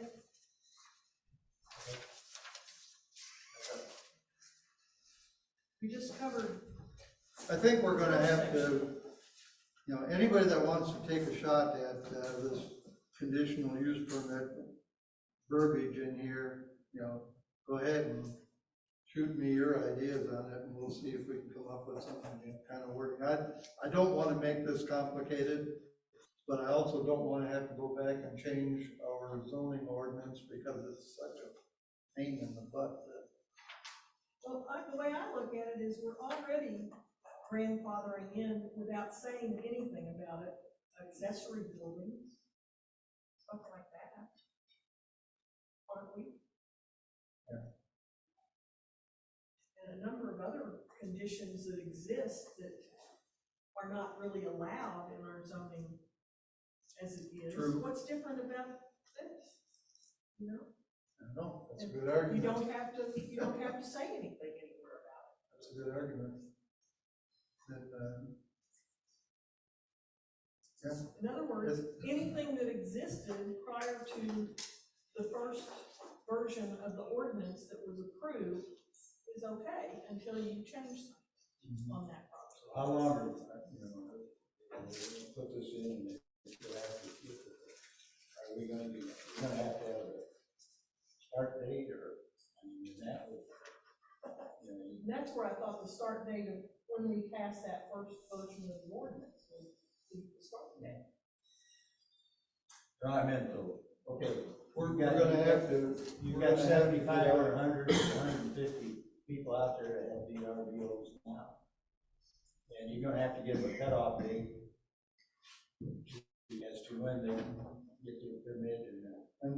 And I guess we're gonna have to send a postcard or something to every property owner, telling them that if they have a VRBO, if they're operating a VRBO or short-term rental, shouldn't use the term VRBO, they're operating a short-term rental, they have until such and such a day to, get a, a permit or, Well, that date would be, they won't be grandfathered. then that date would be the end of the grandfather. No. Yeah. Correct. Whatever date. And you don't have to put it in the ordinance. And to Damon's point, in order to get a permit, they would have to, a grandfathered permit, they would have to prove that they have actually been operating a short-term rental. Because otherwise, anybody and everybody that's been thinking about doing it is gonna request a permit, But I think even though they may never he use gave it. several ways they could produce evidence. Probably just say, give us the link to your online listing. Or, I mean, can people build online listings? Sure, but that's gonna be a difficult thing to do for just a Create a history. I don't think the city can be in the business of dictating how I run my business, so I don't think we can put that in there. To say that you have to give me a copy of your online listing. We can't dictate that. I think you just have to roll the dice and see how many come on board, and if you get some people that say they're gonna do it and don't do it. But if you know who the people are, you can go online yourself and look at their listing. But I think back to your government standpoint, there's no mechanism in there. You just have to say, you got till December 31st. If somebody goes out and gets one for 2024, it exists for a year. If they don't do anything with it, expires, they can pay the $100, I guess, to keep it. It's a little weird, but I don't think you're gonna have a lot of people do it. Correct me if I'm wrong, if you're operating a short-term rental, even today, you have to collect sales tax, right? At least state sales tax. Sure. And in order to do that, you'd have to have a tax ID number, you have to have an EIN number or something. Now with Airbnb remitting the sales tax for you, I don't know the answer to that. If you just opened an Airbnb, the sales tax is being paid whether or not you have a sales tax number or not. Therefore, I don't know. Because the property owner doesn't pay the sales tax. Yeah, Airbnb does. You'd have a contract with Airbnb though, wouldn't you? Yeah, you have a That contract. you could show. Yeah, but everybody's not gonna have a contract with it. No, but he's saying only Airbnb and VRBO collect tax. But to Lynn's point, it gets kind of difficult because you can't require everybody. If I just said, I take cash and I have a vacation rental down by the lake, and people walk up and rent from me, there's nothing to prove, except his word. You would have to file on the taxes though. Well, there you go. In that instance, there would be a tax report. So you either have a tax report or you have an Airbnb contract. You can print off your, Airbnb report also. I would ask, what are we trying to solve? People applying for a permit that aren't actually doing business? I would just like to get those who are doing business to apply. No, I think you'll definitely get that, but it sounds like what we're trying to solve is the people who are falsely applying, who may do it someday or adding up for property value. Yeah, I guess I'm that, not worried about that. we may be trying to solve a non-problem, but Yeah.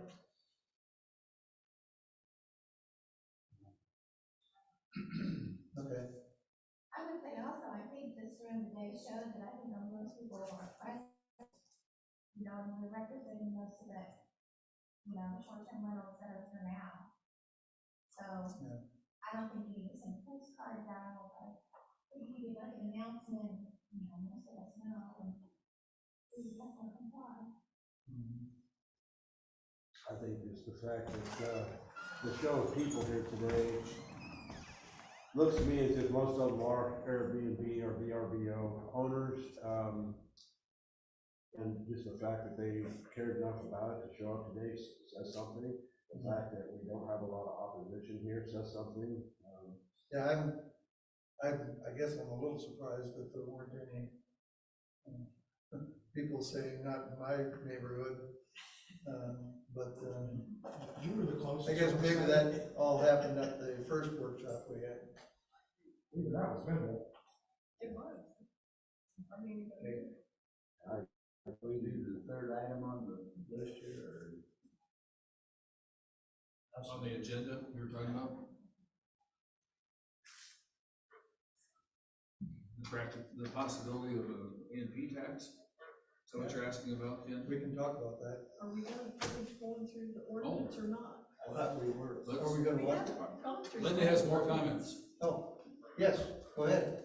Okay, I thought we were done. I thought we were done with there was a the, whole, there's at least 2 more pages here to go through. but I didn't know that. I mean, you had he comments. just went through what he had marked up. You Right. haven't got solicited comments from the commission or the Oh, I thought I did, but council I thought I did, but, go ahead. for the rest of the sections. Go ahead. I withheld my comments so that the audience could chime in. Okay? Now they're gonna have to chime in again. Okay, go, hold your breath. Which section, Linda? Section 104. Okay. Okay. You took out paragraph 1, but you added in the event of a safety complaint, inspection. I have no problem with that, except that it seems like that should be part of the application process, the permitting, the application requirements or something. I think The applicant shall agree in the event that a safety complaint is made, an inspection will be performed by the city. That should be a clause on the application where they agree to that. And they sign the application, that is representative of their agreement to that. Okay. Would that have to be in the ordinance, or would that just be on the form? I would say it was on the form. Okay, I mean, what do y'all think? That's not a form. sure. Because that's where they're gonna sign that they agree to it as a condition of getting the permit. Yeah, and I thought maybe it'd be more than that, a copy of these 2.5 pages would be attached to that application, they agree to all of it. Yeah, that's fine. Okay, Yeah, but, you know, that needs to be. part of the applicant form, okay. Yeah, that was my whole comment, it needs to be part of the form where they sign off on it. But if they're signing off on everything, that's fine too. Okay, on 104, Mhm. and we deleted the safety inspection, and, but there's an issue in the back of my mind that you're allowing the public to go into these premises, and you know, there is a safety requirement for public things that, you know, the fire department checks to see you have, smoke detectors, carbon monoxide detectors, and we're not doing that. That's the sort of stuff Damon was pointing out that Eureka Springs requires. I don't see how you can keep, you know, regardless of whether our building inspector does it or the fire department does it, I think you need to make sure that the building is safe, or you could be liable. I think that, I'm thinking that the reason why we scratched that was because of the fact that that came straight out of the Bella Vista ordinance, which a judge said was unconstitutional. And the judge didn't give clarification as to what he specifically thought was unconstitutional about the ordinance. However, in talking with the mayor over there, and the discussion that they've had with the public and everything else is that, given the fact that short-term rentals are considered residential uses, you can't impose, well, if you're not doing the inspections on private residences, then you shouldn't be doing them on short-term rentals either, because they're residential uses. But they do agree that. I think it's a matter of how you define it in your code as to what's going on at that location for business. This gets back to business license, because your certificate of occupancy and inspection precludes the business license, which has nothing to do with the conditional, no, that's not actually right, the conditional use permit. Not sure which one goes first, but anyway, if you don't have a business license part of it, then you're missing, yeah, that's where the certificate of occupancy comes in, is for your business license. But I think that the certificate of occupancy could be required after December 31st, and it's what we're all, as we say, grandfather, which is the right term. So everybody who signs up in this window doesn't have to have that inspection. I think to your point, and having that is a very critical piece of the equation. From 2004 on, for anybody who's new, you need to make sure that they have fire extinguishers, et cetera. But I agree with you. I don't know when this crosses over. You wouldn't do that for a long-term rental, but long-term rentals don't have applicable transient guest codes. It's a different application. There's a giant gray area there for sure. So in doing so, where do you draw the line? Because I stay at a lot of VRBOs myself. I'm a contractor. I see code violations all the time. And I feel like there's a lot of owners that are setting themselves up for a lawsuit, because, whether it's steps or handrails or whatever it is. So where do you draw the line on what's safe and what's not? Is it smoke detectors and fire extinguishers and CO2, or is it handrails and steps and all the above, There would be a code set for short-term or lodging to transient guests. I don't know where, I'm not a code expert, but there would be something out there that would say, here's the codes applicable for this in a municipality. But there's this big debate going on in the Arkansas legislature right now about how far you can regulate short-term rental that's different than just a residential piece of property. And stuff was proposed in the Arkansas legislature this last session that didn't get passed because there was such a lobby from the short-term rental people saying, no, you have to treat us just like we're a regular property owner, regular residential property owner. Right. Yeah. Could I make a comment? When we lived in Kansas, we had 2 rentals, and the city required that anybody who rental, short-term, long-term, whatever, it's a rental, you had to apply for a license, you had to pay, I don't know, probably a license, but every property had to be inspected before you got that certificate to that. And it was for the purpose of the safety of your tenants and the safety of the neighborhood. Now, it was a massive job, but we would pay an annual, it was nominal, it was like $25 to renew the license to rent. You didn't have to have another safety inspection unless somebody complained to the city that there was an issue.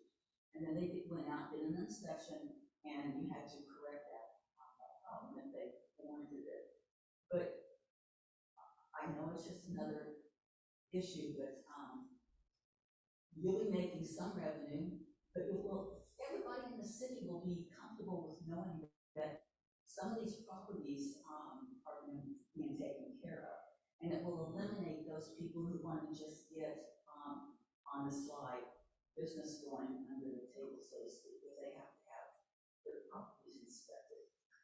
I don't know. I think the only reason we've taken this out, and you correct me if I'm wrong, Dan, but the only reason we've taken this out is because Bella Vista got scared because some property owners got together and were going to sue them if they put this in there as a constitutional issue for the state of Arkansas being so property rights proponent. And so they got scared, they ripped it out of their ordinance and reissued their ordinance without it. While Fayetteville still has that in there, Hot Springs still has it in there, Mountain Home still has it in there, Sounds like Eureka does. and Eureka does, but you know, Bella When did Vista got scared. Eureka add that? I know it's always been there as, it's treated as business, therefore to get a business license for that type of business, you have to have a C of O, and those stipulations are for that C of O. So And in what fact, was what was the Eureka Springs code enforcement officer trying to get added then? That was probably about 4 months ago. At the city council meeting, the code enforcement officer had a list of things that, it was a safety checklist Right. that he wanted the city council to adopt as an ordinance for inspecting rentals. And I thought that was for short-term and long-term rentals. And it was, it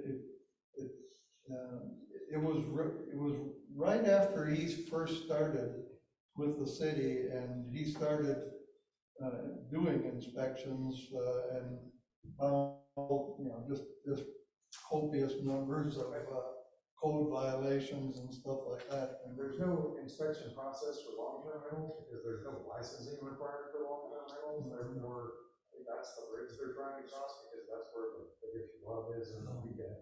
The difficulty of the living standards there. But I think it all gets back to what Wenda's talking about. Here's would be my recap of the situation. In Arkansas, because they view any type of tenancy as residential use, you have a good on a slippery slope of really, and I agree with you, it's nice to say that all these things are inspected, but the reality is if you're not gonna require them for a residential use home, it doesn't matter how long somebody's staying there, you can't really require that as a stipulation for use. I mean, you can, but nobody has proven that exactly at the Supreme Court to say, is it legal to do this for one type of use, even though it differentiates, even though it's residential, there's a giant gray area there. I would circle back around and say, for what we need to solve in Holiday Island, number one is, how many are there and is there a real problem? We're pretty much all saying the same thing, is getting a conditional use permit without the inspection to just get the sheer numbers on there paves you some runway to then get the next hurdles crossed. I'm not really concerned about safety inspections in short-term rentals. I think from what I've seen, the short-term rentals are some of the nicer properties in Holiday Island.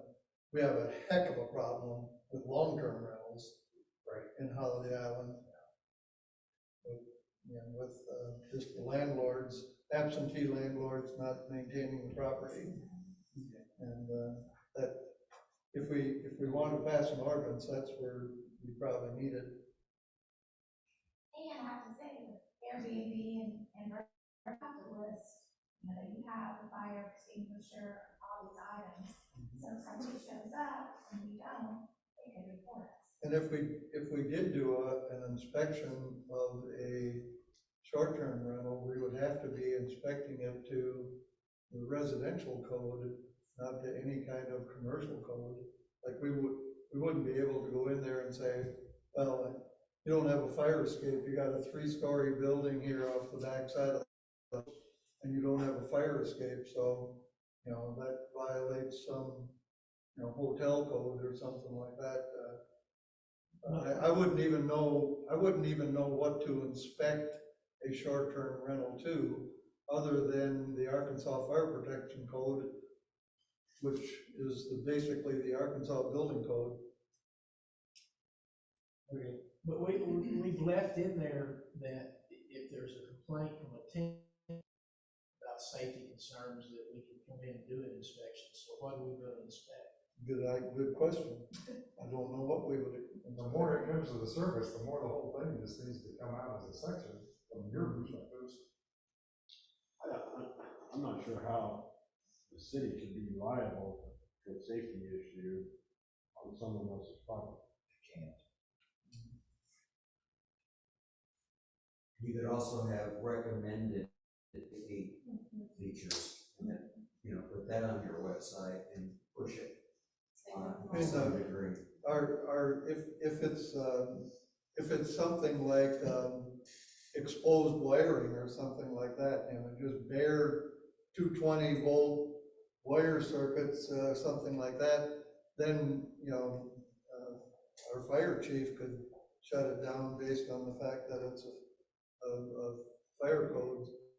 But other than that, like I said, the only thing we could inspect to, that I know of, would be the Arkansas Fire Protection Code, which is, for all practical purposes, a building code. But it doesn't require, does it require smoke detectors? I don't know that much You detail. know, my insurance, property insurance requires that. Well, I don't know. I don't have a problem at all with inspections, because all my stuff's up to code. But I could see a situation where you go in and you inspect, say somebody's complained, so you're gonna go ahead and initiate an inspection. You go in and inspect it, and you find it's all compliant for fire code. But then a little, 6 months later, somebody falls down the stairs, and they come in, and they find out that the stairs aren't up to code.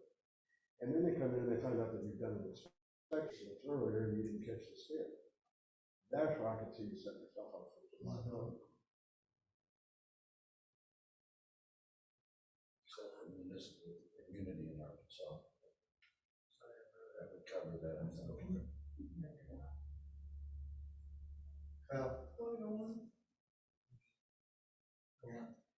We'll have to give this paragraph some more thought. I may kind of be in Steve Crow's camp on this one, that we don't want to put something in here to solve a problem that doesn't exist. So, Well, we don't have a handle on whether it does or not. Well, I mean, the main thing is we gotta find out what we're dealing with. And so find out how many of these we got and get some kind of. Is that our main immediate concern, is identifying, locating, and finding out what we got? Then we can just Tweak it later. As he suggested, issue a conditional use permit for anybody already in business, that proves they're already in business, deal with some of the rest of the stuff if we ever get to the point of business licensing, and then throw that under a type of business license, rather than having it in here. That's actually the way, and Eureka Springs both handle it. Because we're gonna be discussing The business license at some is point in first, time. and the short-term rental is a business license. All right, so can we just put something in there kind of like, and when or if required, a business license, and forget anything other than the conditional use permit? Just make a new ordinance when that day comes. Well, we're going to have to, at some point, to deal with other businesses. So let's not get ahead of ourselves. And if you're making a conditional use permit, giving everybody basically a window to apply with no fees charged until December 31st, even if somebody misses it, and they're like, hey, I didn't get a postcard or whatever else, we'll just go and apply. Nothing actually changes. You can still go and get a conditional use permit. We took out the limit. There's nothing that changes in January other than you have to pay $100.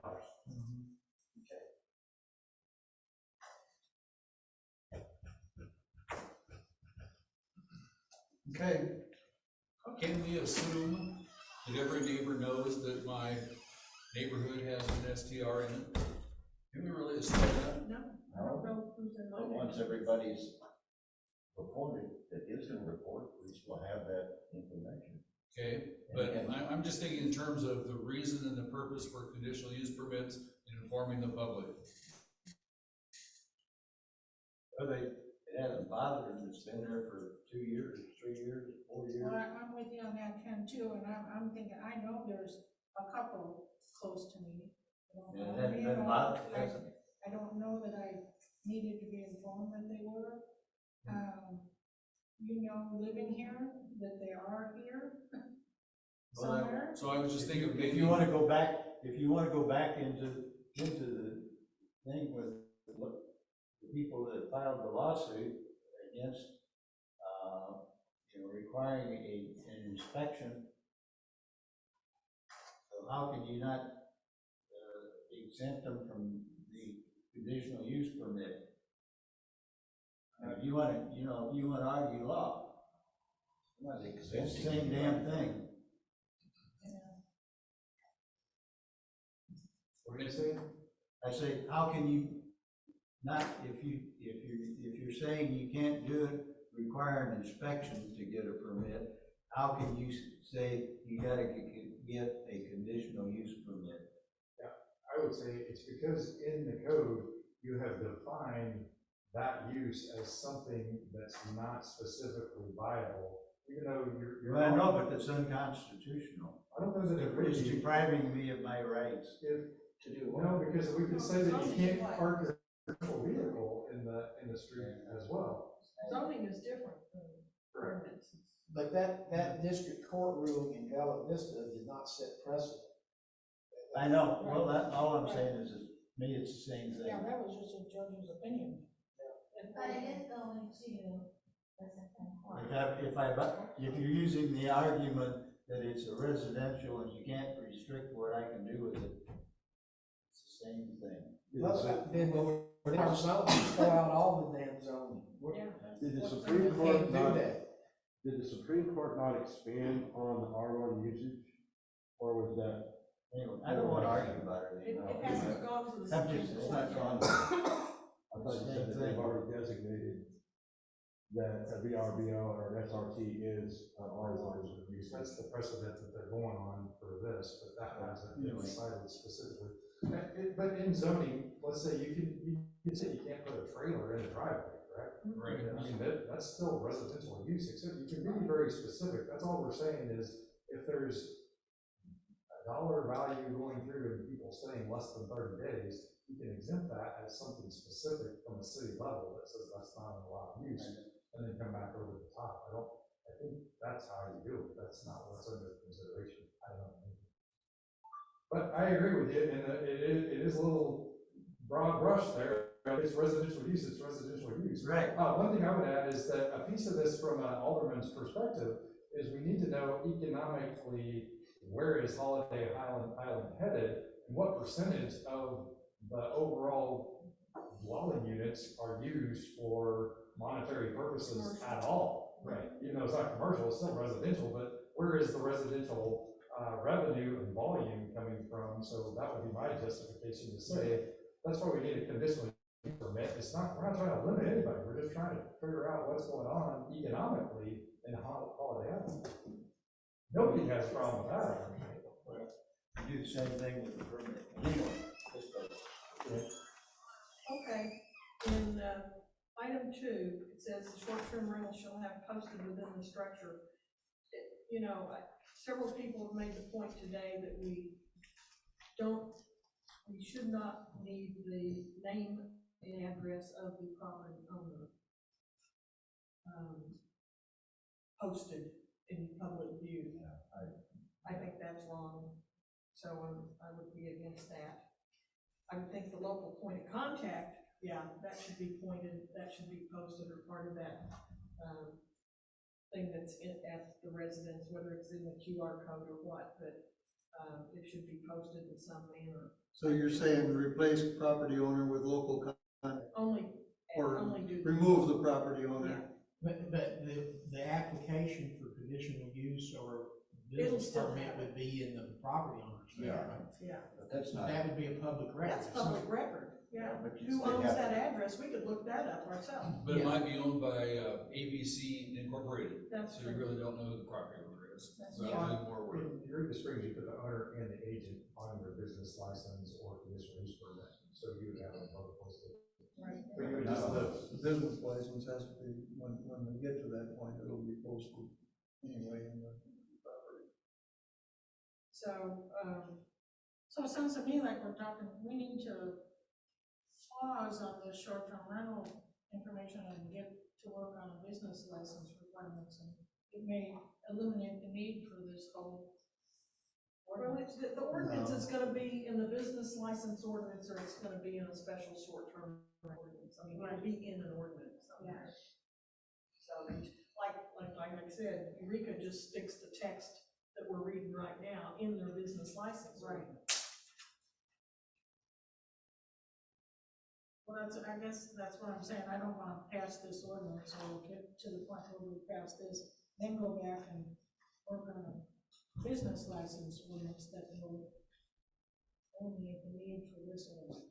But some cities, separate business license ordinance with just, talking about all businesses and, noting specifics about specific kinds of businesses if they need it. And then they'll have a separate short-term rental ordinance as well, just to call out short-term rental. It's just basically however we want to do it. Okay. But I think the question is, do we want to require a business license for businesses?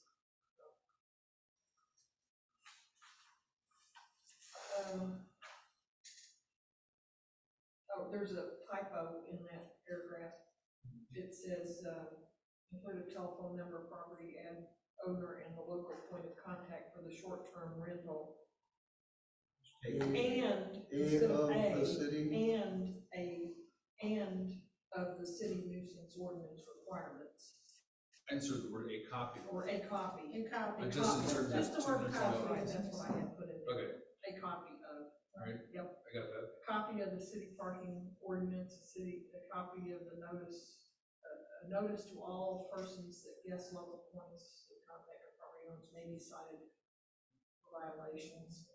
I love David's recommendation for a QR code that they get scanned, because I agree it's gonna be a real pain. You're never gonna have the up-to-date information in there, the ordinances change, stuff like that. The QR code is really just a link to the website, so I would go to a link to the website or a QR code. So that would be a cool way of handling it. So, and, I think that we may rethink this in that instead of saying a copy of this ordinance, a copy of this ordinance, that we may create just a bullet list. We can refer to the ordinance number if somebody wants to read it, but giving them a copy or making them have a copy of the nuisance ordinance, which also includes things like burning rubbish and, things that are totally unrelated to somebody renting something. And we just need to pull out of the ordinances the sections that are pertinent to that short-term rental and put that on a bullet sheet of some sort, I think. as long as we keep it up to date. Yeah. The ordinances change. Well, what I was thinking is this QR code could take them to a document that has the bulleted references that are highlighted with a link themselves. If I want to read about the ordinance, I push that button and it brings it up. We could build a simple document with links on it. So. And we could build a simple explanation. Sure. And then link to the documents. Something to get people quickly to what's important to them. Yeah. Because, even now, when somebody asks me a question about zoning, and I open up our 65-page zoning ordinance and start, okay, where was that, and you gotta start hunting through it. So, then,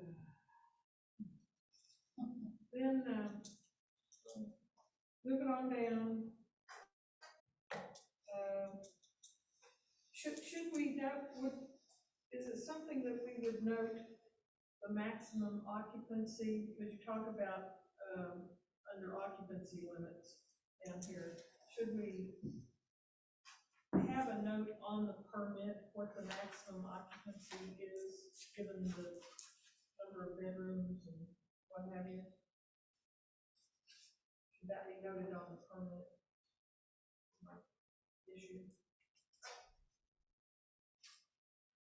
What section are you in? 105. 105.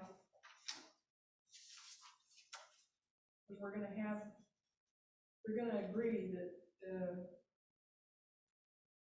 their short-term rental won't have an occupancy greater than that calculation there.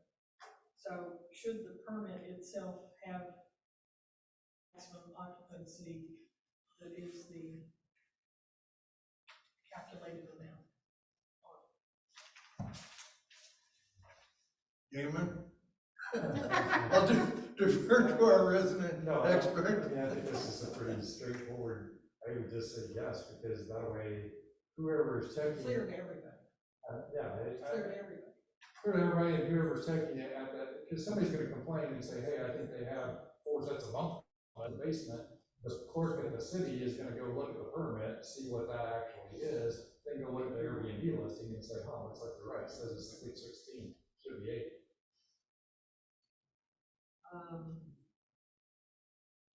And then I, So we would, on the permit itself, which would be location specific, we would have a line that says maximum occupancy being permitted, X numbers. Do we do that for just somebody building their permanent residence?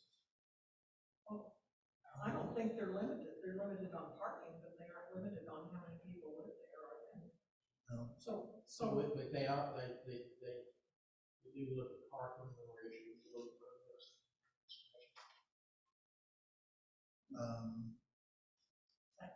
That's in the code, I think Jerry's question was, do we limit the number of people can live in a house? No. No, and it goes clear back to that same question we talked about. Yeah. What can we do to regulate residential uses? You know, the whole thing with the courts. What are we trying to fix? Exactly. That's But not- what we're trying to prevent is too many people in a house that would be perceived to be not safe. I would just say as step one, we're trying to chew on how many vacation rentals are in Holiday Island. This is step 2 of the ordinance that says, okay, now we know how many there are, there's problematic, how many calls have we gotten on overcrowding in vacation rentals?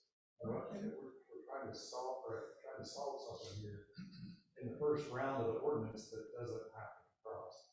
But I think it's a noble thing to solve, but I just don't know, if you don't solve it this time, this ordinance has to be readdressed at some point. Well, there've been several instances of parking, which we've got to do something about. I mean, Blue Water over here, Lakeside, where the 7-bedroom house having 25 cars down the street. But back to if that was just a residential house that had 7 cars down the street, is there any differentiation? That's where one piece of my, I agree. It's a really good point, but if we're not, checking on fire extinguishers and stuff like that, or stairs, why are we checking on occupancy? It's part of the fire code, it's the only reason it's in here.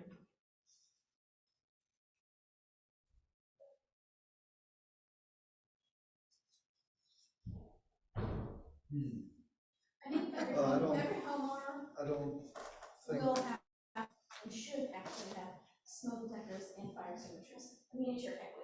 So the last thing you want to do is lose your equity because you have a renter who might be drunk or just not good in the kitchen. So I think everybody should agree that everybody should and will most likely live here and buy smoke detectors and fire extinguishers if they don't have them. And if you are in a position where you do not want to enforce or make compliance, how do you know who actually has these things? If you're going to be charging for a license every year to have a perk to ensure without forcing compliance, you could always say, please bring us the receipts of your smoke detectors when you bought them, and please show us proof that you actually have a smoke detector or a fire extinguisher, because most of those already have to be coded and, signed by somebody wherever you get them, or re-inspected by the fire department. You could always do something like, if you bring this forward to your annual re-up, we'll give you $25 off. Anything helps, but that could be an incentive to, and then when people come in and pay, oh, did you have your smoke detector? Do you have your fire extinguisher? Here's the proof, pay less. And you could actually document it. Then you'll know who actually has smoke detectors and fire extinguishers without forcing a compliance. I think that's all valid, but I think the real, for all of us, parking is the hurdle. From an operator standpoint, we're not, obviously, everybody's worried about the safety of the people in the building, but fundamentally, how are you gonna solve the 15 Jeeps on the street? Is there an ordinance that says you can't park on the side of the street? Yes. Yes. So isn't that enforceable by the sheriff? I don't, it'd be, I'd have to, I don't know if that would be that would be a local ordinance, so that would have to be enforceable by the city right now. You know, a city police department can enforce city ordinances. A county sheriff's department cannot enforce city ordinances.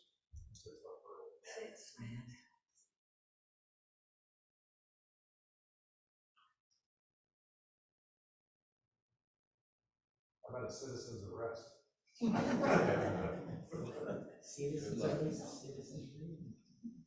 City tow truck.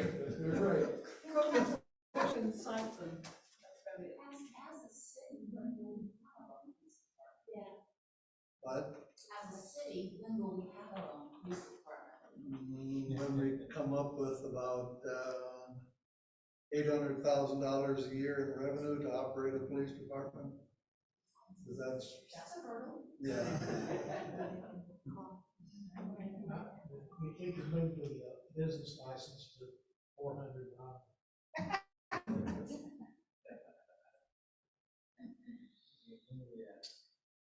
Okay, I had one other item under occupancy limits and restrictions. Well, first, before you go on, Linda, let me make one comment about the occupancy limits.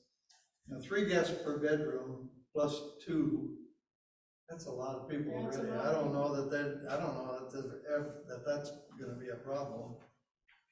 Well, the problem is, like we talked about, the frat party comes to town, Yeah. and they've got 14 people in the, 4 in every bedroom, and 3 in the living room, and 2 in the kitchen floor. Yeah.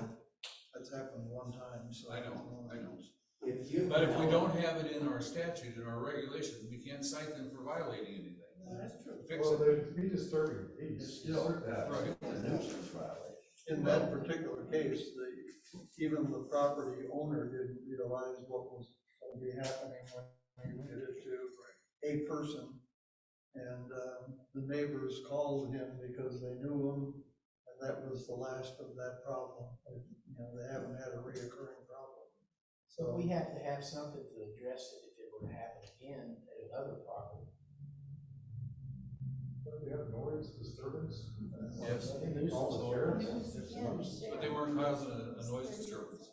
A lot of, in this particular case, they were. Oh, okay, all right. I don't know if you do any of your properties, but a lot of Airbnb properties have noise level meters in them that the owner can monitor at all times.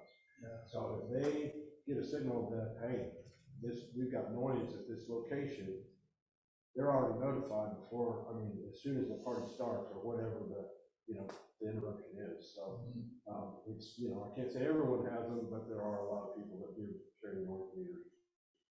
In my listings, I have, the occupancy, and I say anybody that, if I find out there's more, that, when they book it, say they said they had 6, and I found out there's more, I charge it. Or I can kick them out. We've also, most people have Ring doorbells where you can see how many people are entering the home on arrival. So if they say that they've got 6 guests, like she says, and they show up with 10, you know that immediately as they get in the home. So this isn't something that they show up and, 3 days later you have a problem, because problems usually solved when they show up if they're going to be a problem. Is 3 per bedroom and 2 additional too restricted? No.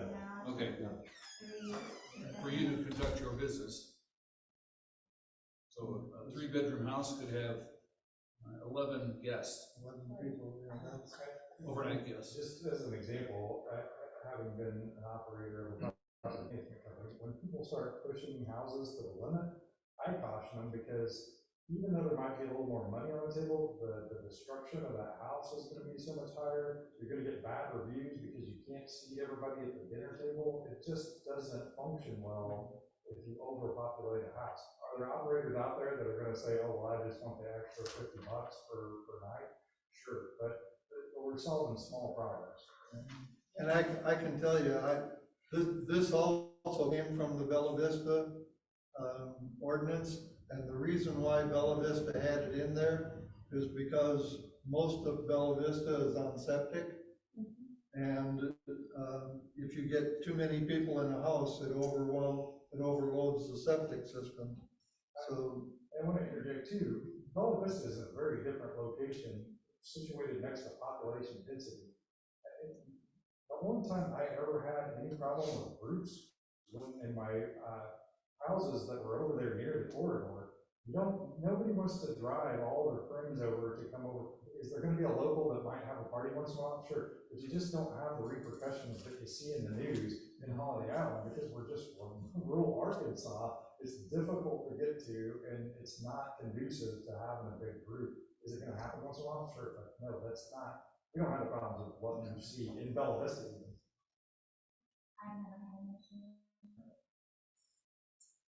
okay, Linda?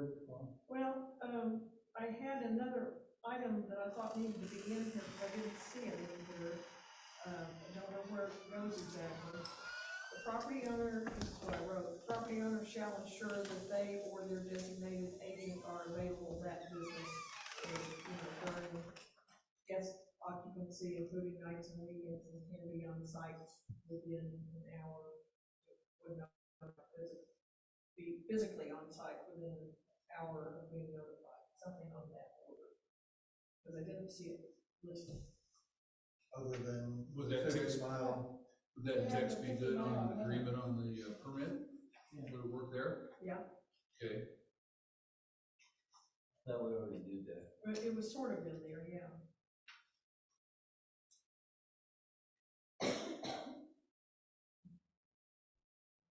We require that for existing, So if they sign the permit, but they violate it, can they be cited for having violated the terms of the permit? They can get the permit Revoked or revoked. something? We might want to add that in here, that if you're a bad actor, you'll get pulled. Something a little bit more eloquent than that, but. Or business license or whatever it turns out to be, yeah. Okay. And then, the last one was, I saw, I believe it was in the Fayetteville one or something, that taxes and fees, except for those instances in which a hosting platform bears the responsibility for collecting and remitting taxes and fees applicable to short-term rentals, property owners shall timely remit in full the hotel, motel, and the A&P tax, and other applicable local, state, federal, city fees owed in connection with any short-term rental. Failure of a hosting platform to collect and remit taxes and fees shall not relieve an owner of the obligation to pay those taxes and fees pursuant to this section. Something on that order, so that they know they're obligated to pay the fees, and if they don't, that's also makes them subject to. Did you get all that, Lynn? That's No. part of the Yeah. application requirements for permit. But we say that right in there, in the section 103. That the proof that the applicant has met the requirements of the state. But that's just to get the license, that would only be in our case, since we don't have an A&P tax yet, I guess it would be that they have signed up, they are paying their city tax, state and county taxes. Basically, what that paragraph would say is that the property owner owes the tax regardless of whether or not somebody else was collecting it on their behalf. Although, as Damon mentioned, it sounds like it's pretty hard to determine when you get one big check from Airbnb as to who actually paid and who didn't. I think that's a problem that I mean, every city. every city is wrestling with. How do we know we're getting the revenue we're supposed to be getting?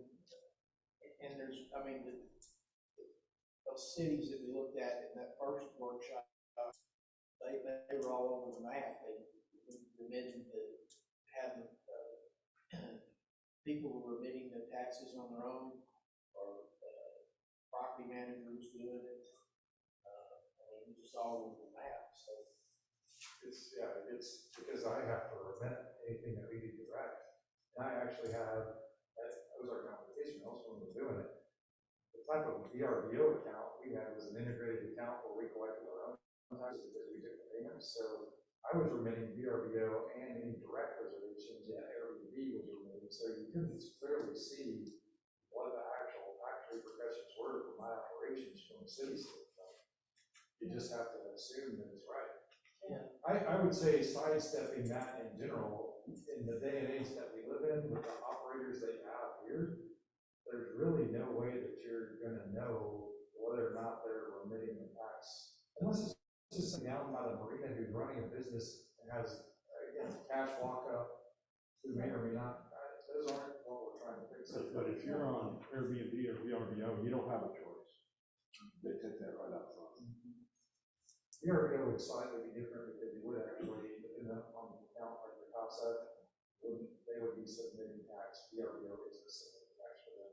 Anyway, from you, an alderman standpoint, you're not gonna know whether they're submitting tax or not. You just look at the tax check. And there's no way to know whether a person who's renting through the Casas, let's say, is actually collecting their taxes, paying the right amounts, based upon the number of rentals or anything. They'll have no idea. There's no audit. There's not an ability to do an audit for any city. Exactly. So you just have to trust.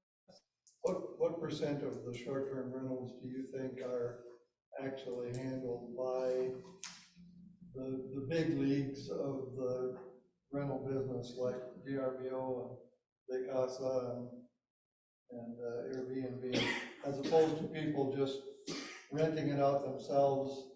They got this little cash business going on the side. I honestly haven't kept track of it just for Holiday Island.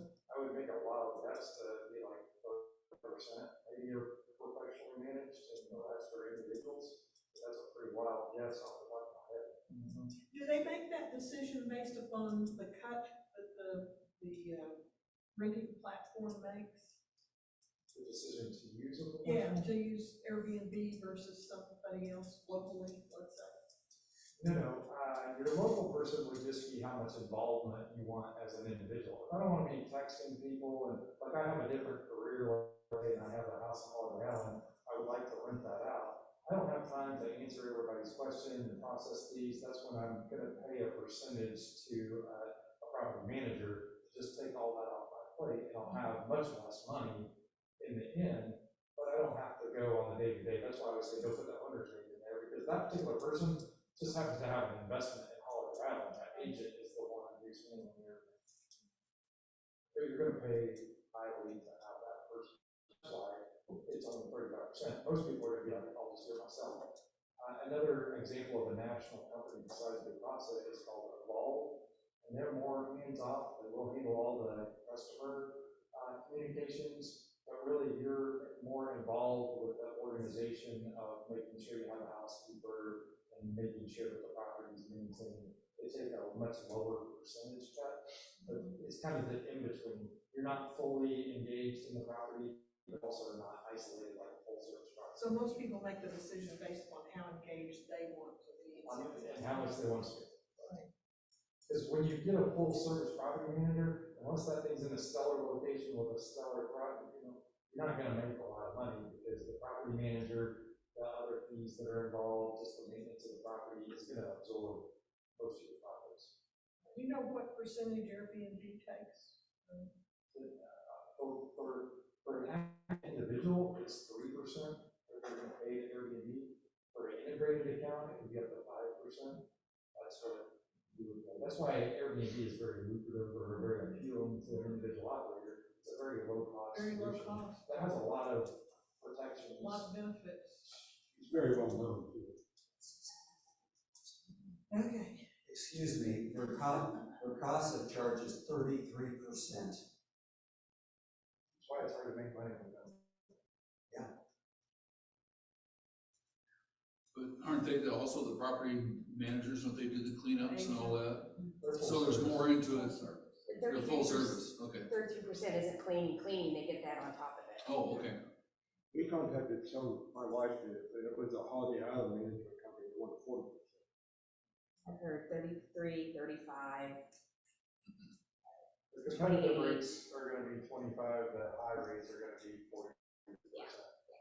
And what's happening, just if you want a little insight into the vacation rental industry, another problem, it's not a Vacasa issue, it's Evolve does the same thing.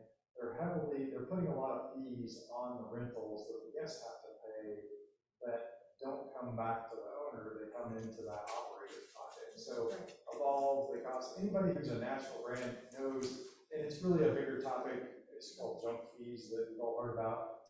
Stitcher has the same problem. It's capitalism. People are figuring out how they can make a buy a fee that gets washed into something. It's been on eBay a few years ago.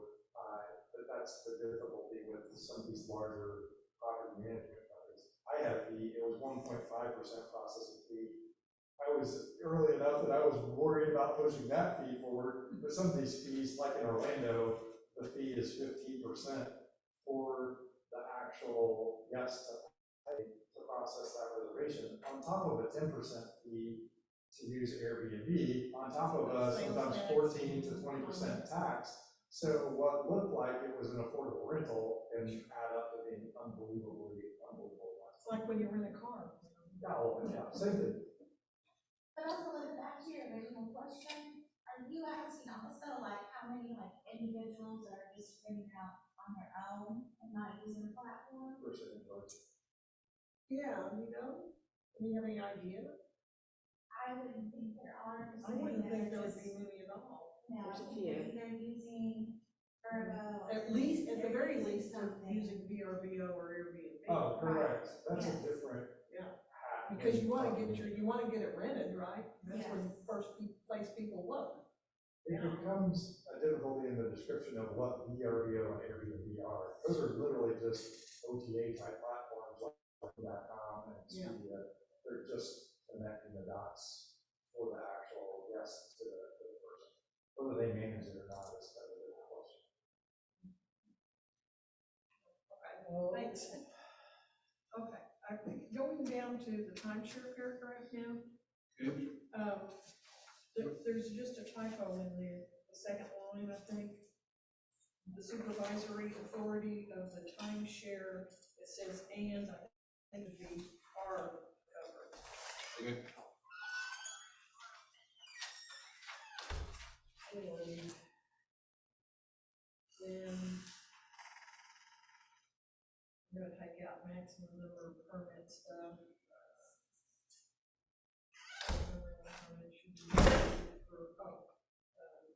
Short-term rental permit shall be effective for a period of 1 year from the date of issuance.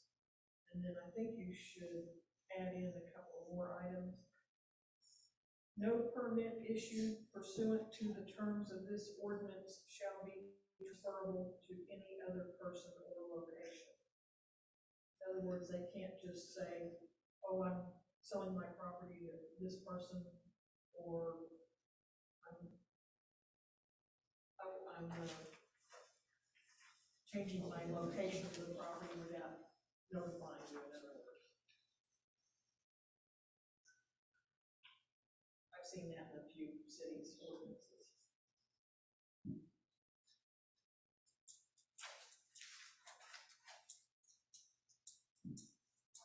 And then another one is, if I can read my writing.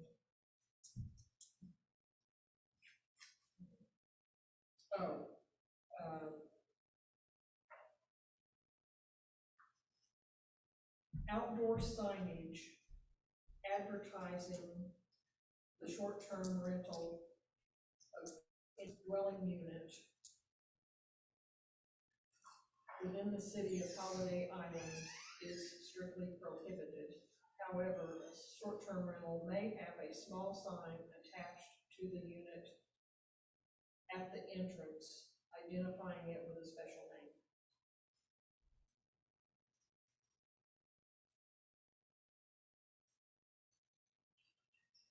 Yep. That's all I had. There again, one or two places that I've seen did have a very nice little sign, so nobody's currently violating that. It's on my list for the planning commission to consider signage text, so it'd be in the signage ordinance. That's pretty common for bed frames. Black.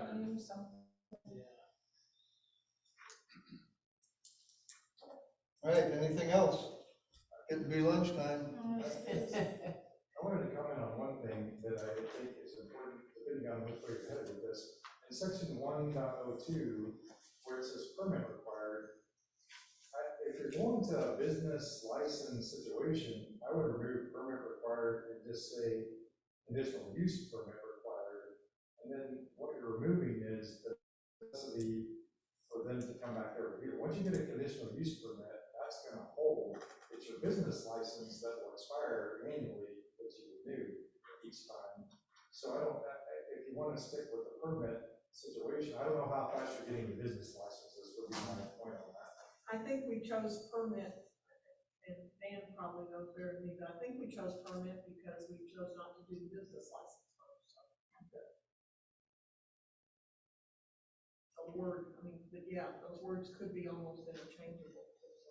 Yeah, I think that the only difference is if you do the conditional use route that we all sign up for, then we're just waiting to get a business license whenever that day comes, and that business license will actually determine that it has an expiration from year to year. The conditional use permit, you could just go without.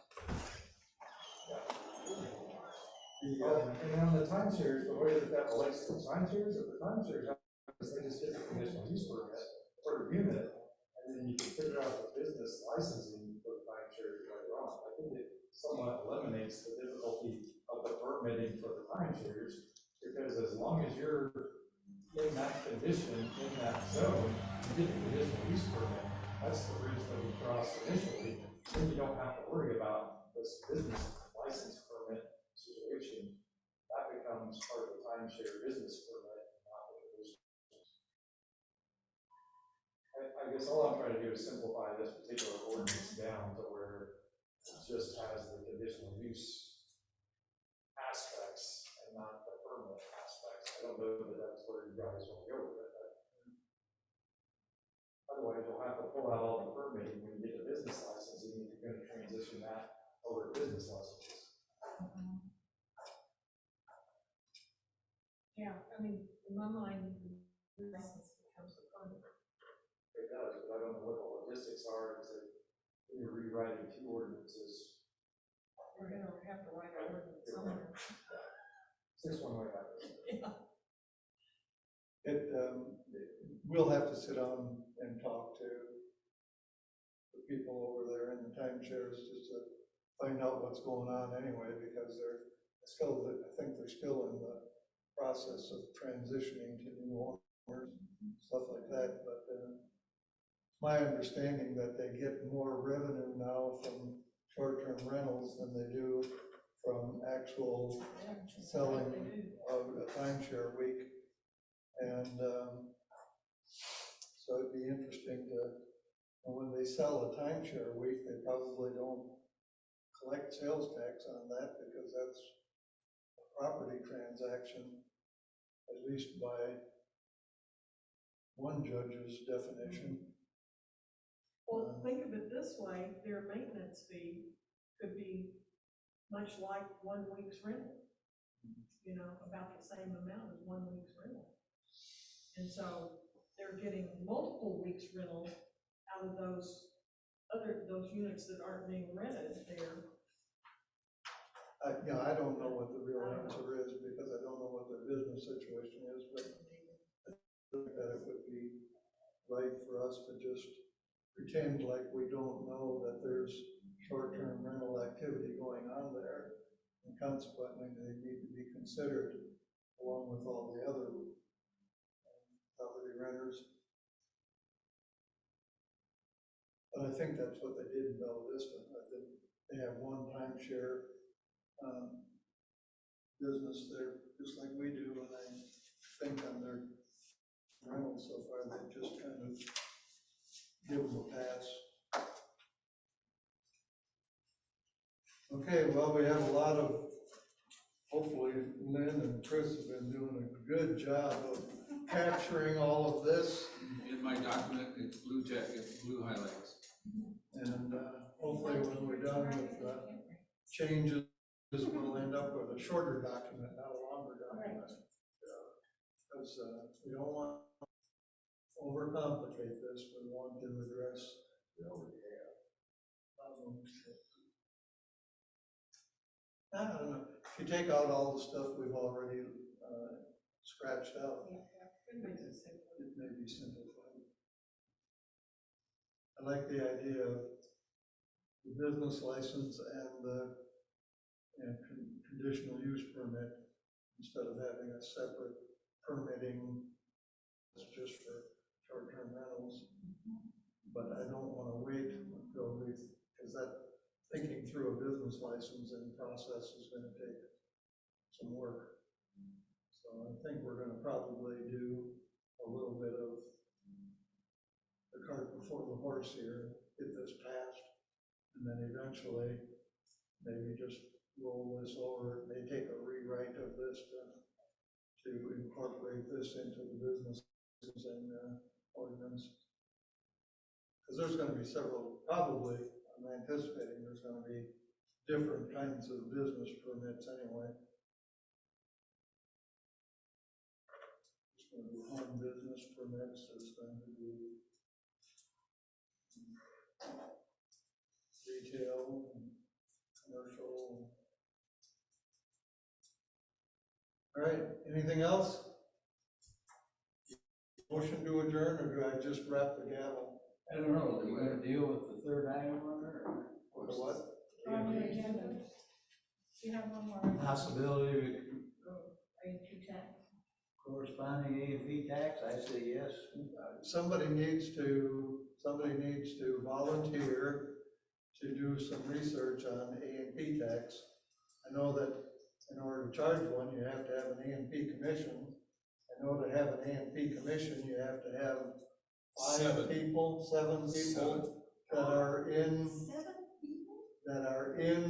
the hospitality industry. I would, let's find out how many we got first and then decide. But what I don't think and didn't find is that someone in a short-term rental business doesn't qualify to be in the hospitality industry. I didn't find any text that supports that. That they could be a A&P commissioner. You mean they could or they couldn't? Could not. I can't find any text that says that's enough. Because they don't run a hotel or motel. So I don't know how you're gonna find 7 folks that are here. Eureka Springs got around it, I think, by passing an ordinance that says they don't have to be a resident of the community. Then with one seat. Go ahead. Just one seat. One seat, okay, out of 7. Diamond just raised his hand. I saw that. Over here. So, and I think the commission has to be in place before you pass the ordinance for the tax. Because you can't collect the tax if you don't have a way to administrate it. So you have to have the commission in place first. Can a restaurant owner be qualified? Yes. Yeah, it's restaurant, hotel, motel, from what I read in the, from the Well, text. 2 aldermen, so two restaurants, 2 aldermen, and then an at-large. Okay. Oh, you add some aldermen too? The two seats are aldermen. Oh, so not all 7 have to be in the Okay. hospitality. I mean, in Holiday Island's case, you still have numbers, it's tough to get the commission together to agree on. Of anybody. So, This is We too need much another trouble. BOZA member, and we need a planning commission of 5. I say And then we some of don't those even regs say you consider can't it be on more at than this one time. commission. That's, My vote is not even to consider it at this I time. agree, somewhere down the line, maybe. It's not gonna generate a lot of revenue, like. No. Well, it has to be earmarked for special advertising, I don't. Advertising in parks.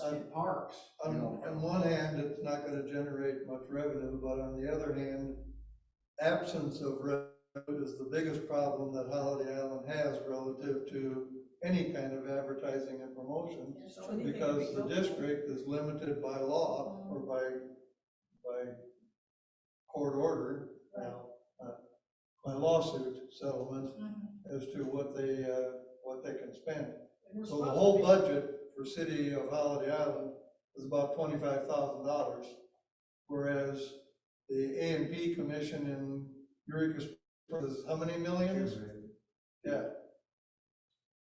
Just their A&P commission's budget is 5 times our whole city budget. So sources of revenue is something we need to take serious. Well, we could defer that until we find out how many of these we have. By that, we can determine. But I think we need to do it. We can always add it, it doesn't have to be in there. Doesn't have to be there at Right the up beginning. front. That's right. Okay, anything else? Move to adjourn. Make a motion. We don't need a motion. We don't need a motion. Drop the hammer. We're adjourned. Got something next, the 8th.